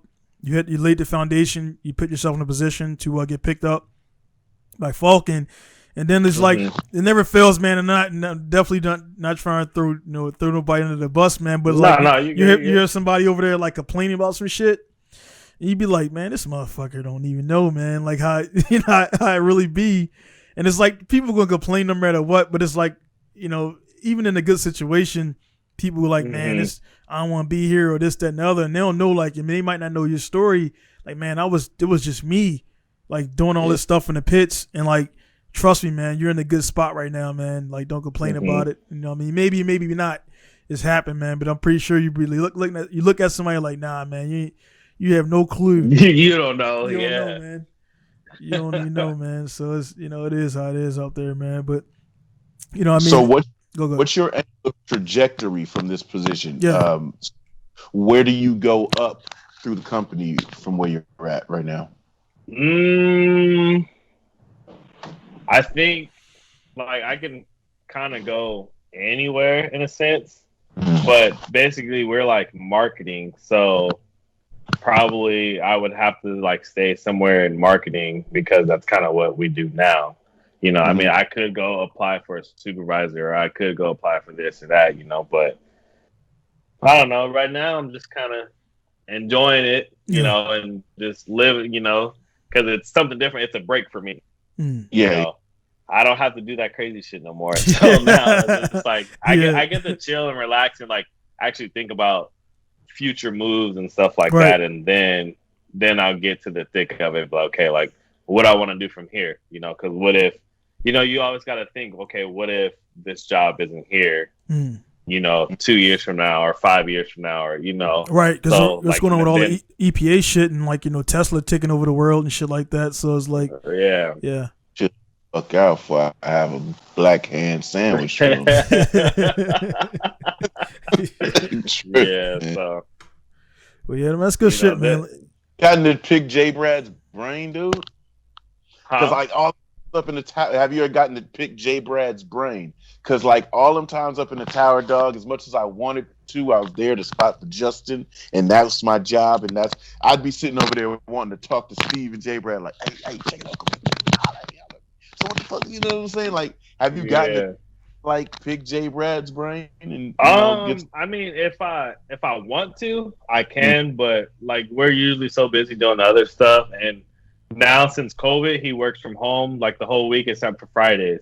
So like he comes in like Fridays, so it's like when he comes in, then it's like the off-road supervisor's talking to him, Steve's talking to him, like the other guy. So it's like I don't really get too much time to sit down and like talk to him and pick his brain about stuff like that. You know, like technically if I really wanted to, I can just call him and like talk to him. But it's like I don't like to bother people on their day off because I don't like to be bothered on my day off about work shit. You feel me? So I just kind of like when he comes in, if we like talk about stuff, because he's out in Vegas right now or probably coming home, but they, you know, him and Steve, they do Optima series. Yeah. Okay. So yeah, like so when they come back, like if he's in the office, and I'll talk to him about like, yo, like how was that? Like how the tires and like how like the car feel, how, you know, like just little stuff like that. You know. So I ask them both stuff like that. So, you know, but other than that, like it's just like I try to keep work conversations to work, and like obviously I'll like talk to them about personal stuff. Like I really feel like we're so like, because it's just like that. Like, man, I'd be around and it's like, ooh, because I would see, you know, I'm not gonna put people's names in, but there'd be some cats from other teams, and they'd be up there, and they're just like, opportunist. Yeah, they just want to talk to you're around the biggest of the big. Yeah. This guy, that guy, you're around everybody. You know why, man? Because Alex, man, because like sometimes out there, man, like you know, you hear those stories, about like, you know, shit like, for example, I mean, what's one that you guys would know over there, man? You like, you know, Paris Hilton, and then what's the chick, Kanye's ex-wife, whatever the fuck. She was Kardashian. So she was Kardashian was with Paris and shit, and that's how she got her thing. So people see that, like, they see that shit where sometimes where people are like over aggressive, or like, you know, they ask that they'll be like, hey man, can I get down with your crew? And the dude may be like, you know what, man, I do need to fire the dude. What now? Yeah, you can come down and get with me and shit. And that's a wild reach, man. But you know, sometimes it happens, and like I'm like you, man. I know Robbie, I know all these cats, man, and I never be like, hey man, Daigo, let me get in your shit and let me do some Instagram shit. It's like, that's not, I don't need another person to come up on, and that's how you keep it. But then, like, you know, like you said, man, you two guys are like kind of those same people where you're around them, you've been around Mike, you've been around Justin, and you ain't asking for some off the wall shit like, hey man, can you get my boys a ride or do this and that? It's like, it's business. Yeah, you got, you know what I mean? Because that'll be like, that dude like, man, I thought I was, you know, had the good idea of who you were and stuff like that. And people don't, you know what I mean? People just kind of, I think now, man, like you mentioned, man, people are looking to get in your shoes and get right to where you are without skipping all that shit in the rain, mud, sleet, snow, or whatever. You probably got snow over there, but you know what I mean? They want to skip all that shit and get right on your level. And it's like, nah, dude, you got to go down to the stock knuckles. And there's that. You got to go down to the stock knuckles. Then you do some cut and shuts. Then you get up to the drop knuckles. Then you get up to the wise fat and all that other crazy shit. It's like people just want to get right into it. And like you mentioned, man, too, on that, it's like a lot of cats, they want to come right out the gate and get all, you know, they want the LS7 with the wise fat and this. I'm like, bro, you ain't got the basics down. You're going to go right into that K-wall. You know what I'm saying? But out though. So not only for a person like Stan, myself, and even you, when you get a person like this on your team, so you get a loyal motherfucker, right? Somebody that really got your back with whatever the situation is, case in point. And it's vice versa, because I can share a story. I don't know if I can share these stories without divulging who they are. No, if you gotta think about it, man, you shouldn't share it, man. It's funny. The people that are involved, they know what it was. So there's a certain person, like, you know, like I told you before, like Justin's always in good credit with me Right. because of certain things that have gone on. You know, just off GP.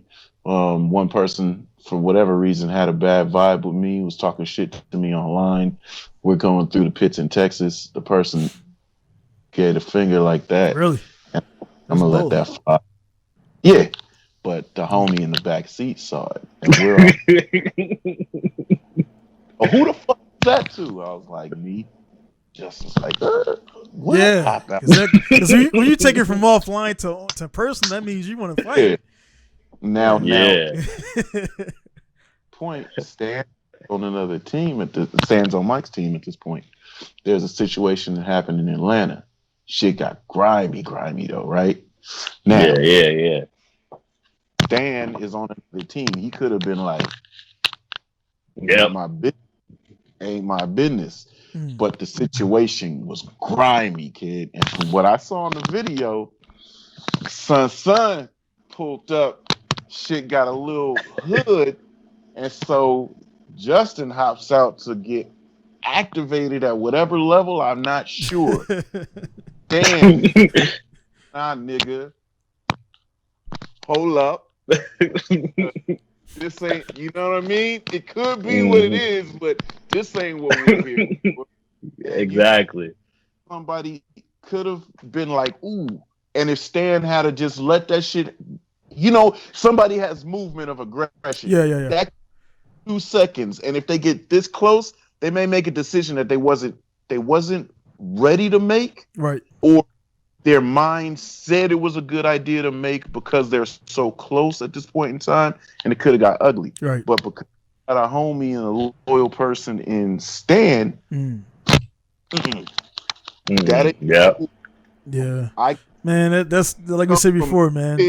You and stop you doing whatever. It just look ugly. Yeah. So I'm saying, and you get homies like that, and it's like, why not have this nigga on my squad? You know what I'm saying?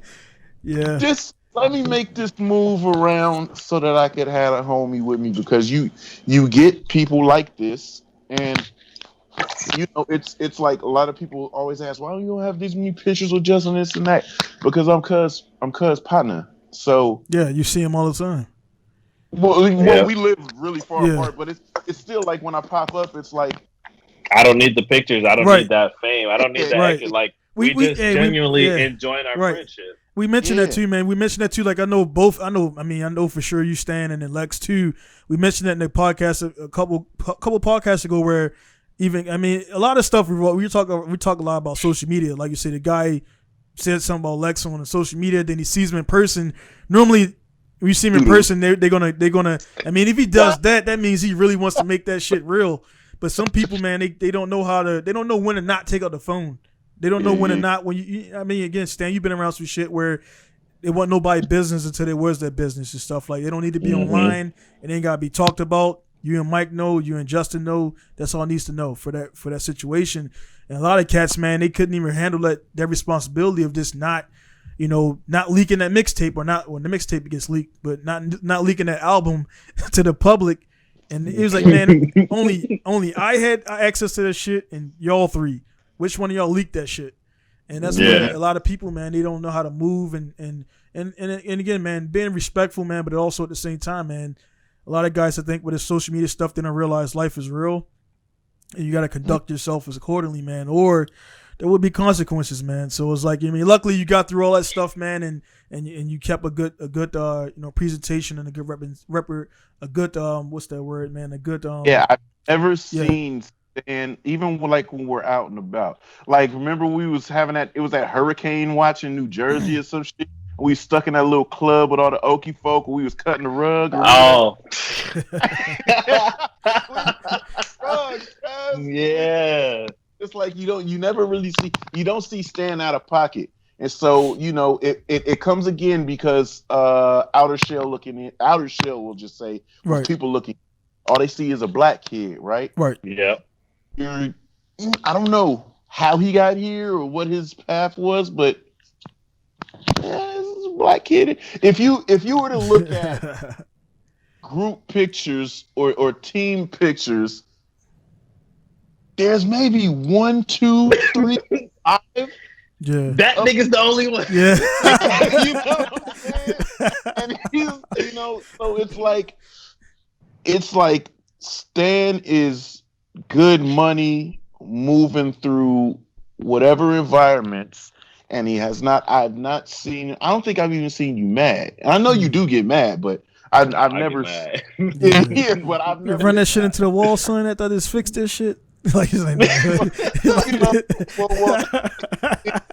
talking about in all situations. yeah, I got you.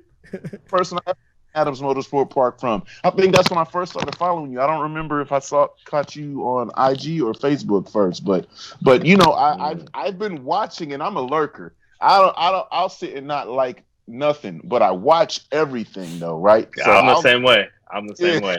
I'll know what I will recall, when you do boom, boom, boom, because I've been watching for a time, and it's like, I just seen Stan be good money, you know what I'm saying, all the way through, and I thoroughly appreciate that, because it's like, and you're not really like code switching or nothing, you know what I'm saying? You do be you. You are the kid that grew up riding bikes. You be in the pits, jumping, bunny hopping bikes. You be years, and it's very natural watching you, and so I, like I said, that's why I said I have to get you on so that you can tell, because niggas don't get a chance to see you because you're big. They may not get a chance to know you because, aside from your younger years, now you've got a family life at home and to get shit. And I was dying laughing the other day when you sitting there letting your son destroy all that styrofoam. Bro. Living rooms worth of styrofoam. You gotta clean that shit up, man. They're like, bro, and the block wasn't even that big either. It was like probably like a 2-foot block, bro. Probably like this big and maybe like, I don't know, 3 inches thick, bro. Yeah. And it made all that mess. And he kept doing, like, he would break a little piece. All right, cool. And he broke some more and kept breaking more, and just broke the whole thing. And I'm like, bro, you're going to have to clean that up, right? He's like, yeah.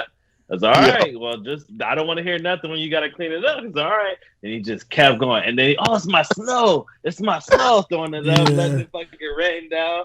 And like, so he ended up running the vacuum. He cleaned it up. And then obviously he didn't get everything, but mom cleaned up the rest or whatever.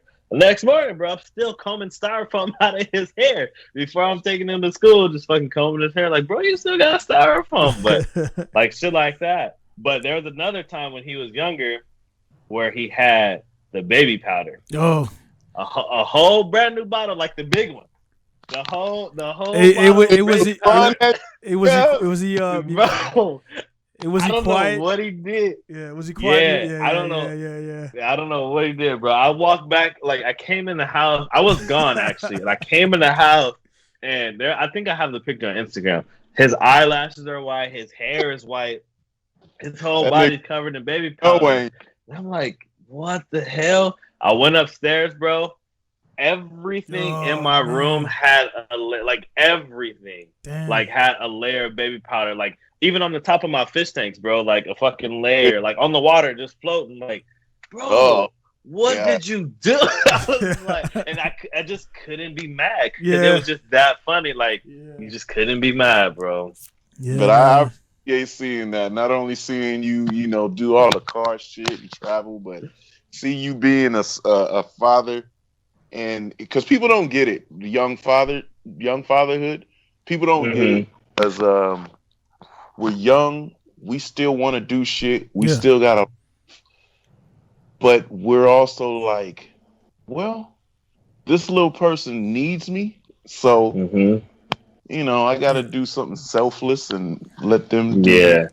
Then you letting him experiment with shit. Because oh my God, my son got it terrible, but I always tell you allowed me to have this daughter because if it wasn't for you, I would not know how to be as lenient with her. I was super militant with my son. Son, bro, you're making a mess. Clean it up. He be looking at me as a little boy about your son age. Yeah, like What? Come on, Dad. Yeah. I was just having fun. When he was making spoilers out of the Venetian blinds, he was cutting the blinds and gluing them on his Hot Wheels, making splitters. I'm like, the world can just see in the house now. Yeah. Some piece of Lexan or something, and we would have. Yeah. It's stand for your son, man. Do you see him like because I know my sons are doing it like already, and it's like I don't teach him this stuff. Is your son already like tinkering with stuff and like messing with cars and stuff like that?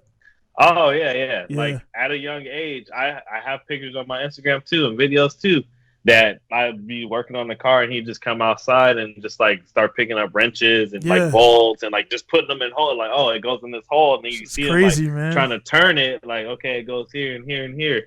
Like even like after that video, like, I didn't post it, but after he messed with the styrofoam, because originally I was putting this chair together and I told him like, yo, are you gonna help me do it? He was like, yeah, I'll help you, but he saw the styrofoam block was 4 inches and that's kind of play, man. But after that, like I was like, yo, come help me build this chair, So I was like, okay, like grab these bolts and they go here. He's all right, cool. So he was grabbing them and putting them in like right after. So I was like, all right, like here's the Allen wrench, tighten them up, So I let him do stuff like that because I see that he's really good with his hands, even though he's only 4. Yeah.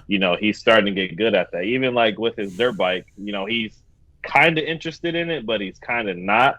But there's times like, oh, like, Dad, I want to go ride my dirt bike today, or I don't want to ride it, or like, oh, I want to work on it, or what are you doing to my dirt bike?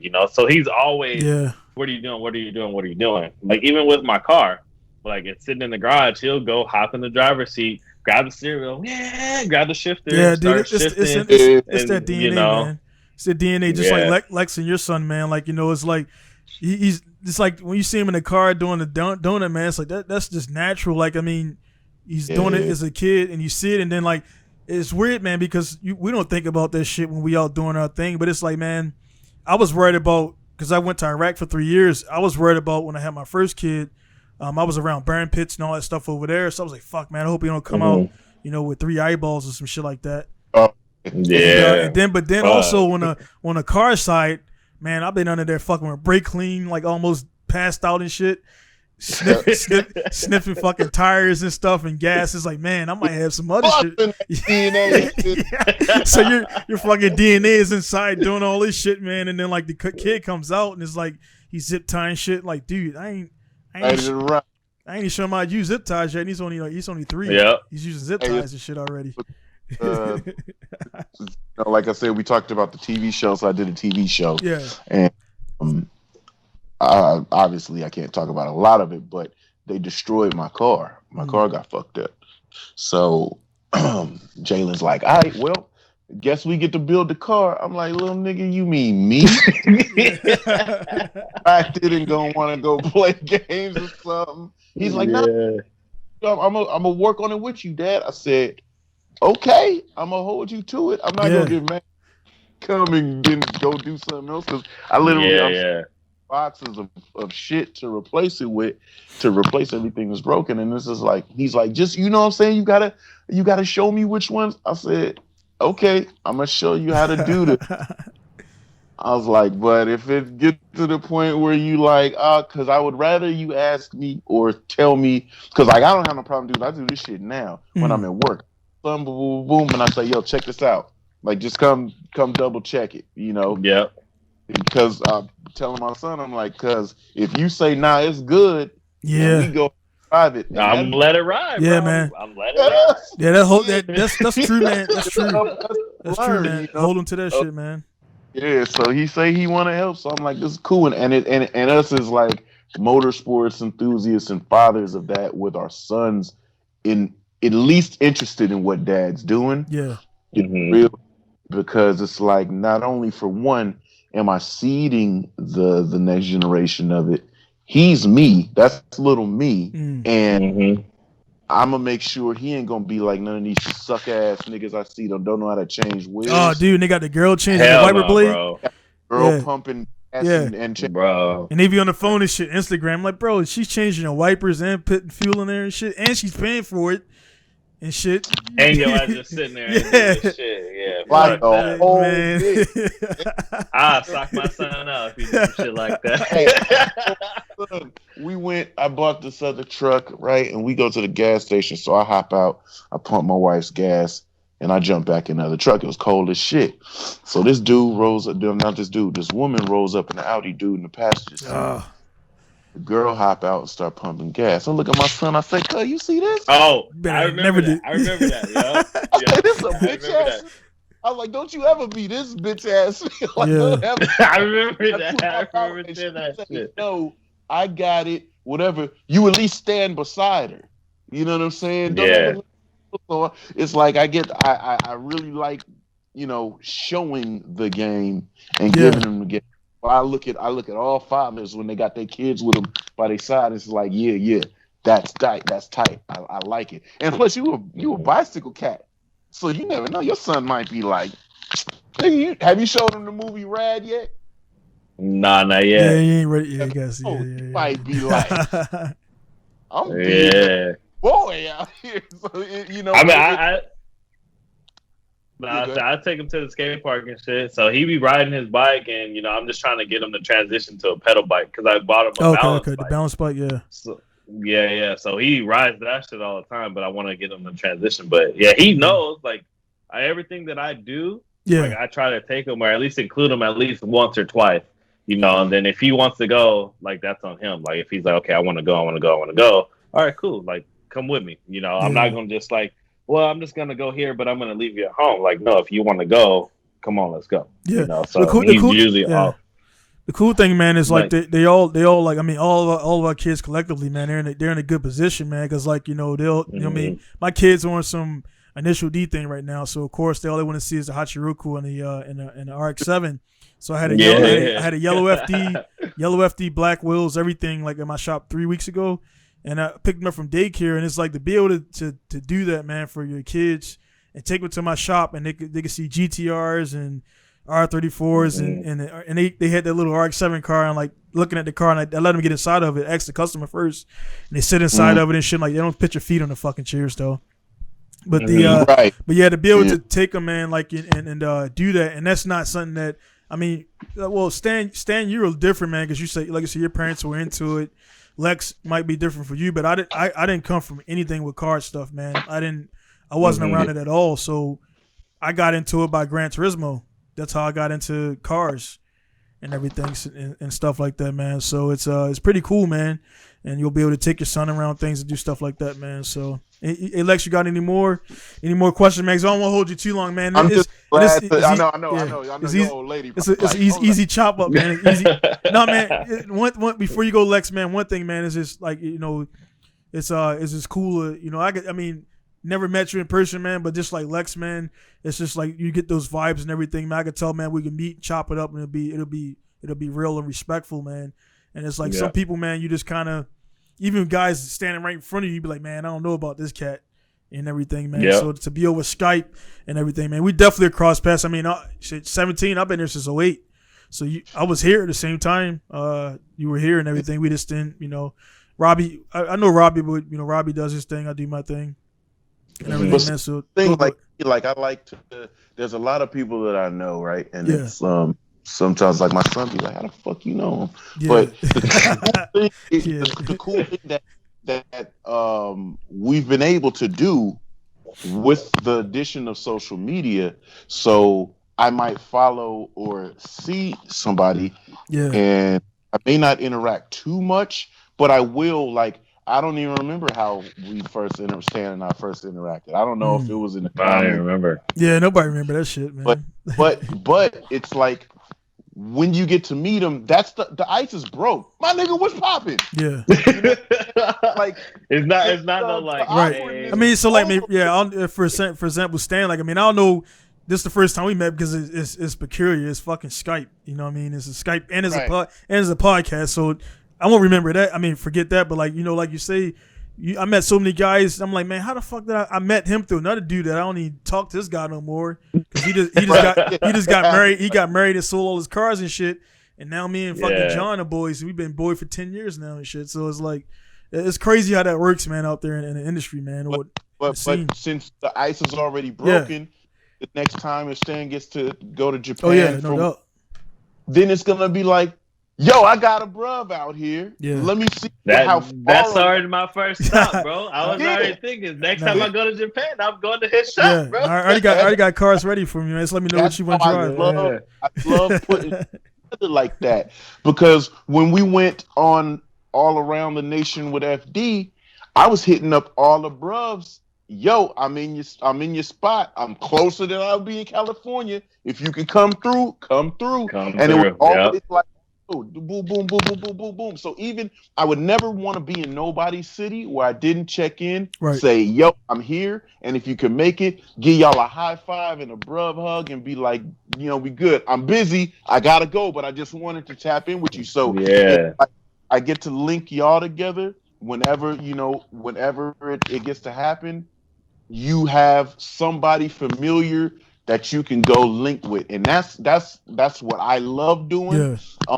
And like I said, and I have the testimony of seeing Stan putting in work. So it's not only do I already fuck with him, but I've seen him work hard in adverse conditions and everything. So it's like I vouch for the homie. Yeah. And man, we be bugging out. The bunny meat was in a bunny. The bunny meat. It was just like in the homie with vibes.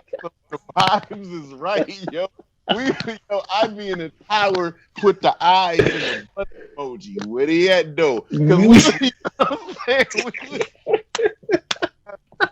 so it's like when you get the homies, man, and you link, it's just like just stay on it, and the ice breaking is already done. That's the benefit. Yeah, we got that shit out the way, yo. Now it's like, what's up? Where my partner at? You know what I'm saying? Yeah. I'm around. Mm-hmm. That's what I was like. I like doing this, and I had to get that on shit. Now that I'm thinking about it, if J Brad ever gets some time, I'd want to piece up with J Brad, because that's the big OG. Gotta man, and shit, if he could spare the time, it's all valuable, and it's good linking. And since now you are, a co-worker with him, it's like it's always full circle. Yeah, no doubt. This industry overall, man. One thing, I know you guys know, man. It's like people. Again, I want to say like FD is like it's not a circus, but like you go on you see the same faces at the same events, like. You know what I mean? You might don't talk, but like, all right, I'm going to see him over here. I'm going to see him over here and everything. Yep. And you see that, you see him a lot. So, like, even I was at D1GP about 4 or 5 weeks ago. And, it's like the who's who. But I've been in the game so long, it's like, I'm not like, oh, man, let me get I fucking Daigo Nakamura, everybody, fucking Drift Samurai. And all these dudes are like, they're all the guys that I looked up to back in the day are now, I'm like on the same level with these cats now, man. And it's kind of surreal, but at the same time, it's like you've been in the game so long and you see things. But again, that's like another thing before, like I said before, it's just, you got to go through certain situations to be prepared for it, man. So it's not only just like your mechanical ability, but also being able to handle the fact that you're working with Mike Essa or working with JTP, because you could be like, fanboying out and shit. And then like, be like, man, actually I'm gonna go get some other dude because you ain't ready for this level of shit we doing right here, man. So it's just a well-rounded thing, man, and everything. So, hey, man, before, like we always do this, man, Lex, give you the floor too, man. If you got any events coming up or anything like that you want to plug or anything like that, Instagram, just let us know, and then I'll put it in the video. So you got anything or any parting words or threes or anything you want to get out there? This is Stan. Oh, okay, go ahead, Stan. Yeah. Nah, man. Just appreciate y'all for having me on here. I look forward to doing another one for sure. Yeah, for sure, man. This is cool. This is my first podcast I've ever done. Right. So it's like fuck brothers, man. Yes, sir. So Lex done became an unofficial co-host. So shit, you did Lex done about we did the whole FD. And then like a bunch before that. So Lex done did like at least close to 20 podcasts, man, and everything. So I'll just get it on here because I used to do it by myself for the first couple ones, and it was like, man, you been here talking to yourself and shit. That shit ain't good for your health. It's just like, it's like, low key. Yeah, it's like you be answering yourself and shit. Like, nah, you gotta get somebody else in here to talk to, man. So, nah, we'll definitely do it again, chop it up, and then, like I say, man, not this season because again, Corona still seem like it's gonna be lingering. I am coming over. Yeah, I'm coming over there in July actually to Atlanta. So if I might pass through there because it's an event I'm doing over there and everything. So we're still working that out right now. Yeah, hit me up. Yeah. Hit us up. Yeah. So if I happen to stop through Cali, man, I'll definitely be stopping through there because I might hop from Atlanta over to Cali, then fly from Cali back over to Tokyo and everything. So we'll see, but it is what it is on that stuff and everything, man. So Lex, man, what you got going on, man? Man, just TV show shit is done. Okay. Edit. We'll have something real soon with that. I get to rebuild a car now because my shit got right. So I get to rebuild a car. I mean, yeah, I'm super regular. Y'all know where I'm at. Y'all know what I do, and yeah, we just gonna be doing exactly that continuously. Good vibes, fucking with your people, man. Yes, sir. And yeah, respond to random DMs. Yeah, man. You never know what you man. Out of that random DM, Yeah, man. I made some money off some random DMs before, man. So it's just like, but also at the same time, when it's like a banging chick, like it's probably not real and everything. And I don't know. I know you guys. It's some shit right now, like on Instagram where it's like groups and shit, man. I know you guys probably seen it. And I'm like, I'm like. Active. It's like 5 different groups. I'm like, man, I delete all that shit, man. But I had 12 of them shits at one point. I was like, damn. It's like, man, it's like shit's popping, man. But hey, man, it is out there. It is what it is out there, man. Again, guys, thanks again, Stan, for coming through. Lex for popping through again, yes, guys. Just make sure again for the podcast if you got any questions that we didn't get to because we kind of just vibed on here. Again, I didn't write. Like on here, I'm just writing down notes like for the thing. But if you guys got any questions that we didn't ask Stan, because the thing about the podcast is all our lives are way too long to put everything into a couple hours, so it's no way to do it. So if you guys got any questions for Stan, what I mean, within reason, you know what I mean, no ask for like secrets and shit like that. That's not what it's for. But if you want to get a question that we didn't get to on this podcast, shoot it to me. I'll get it to Stan.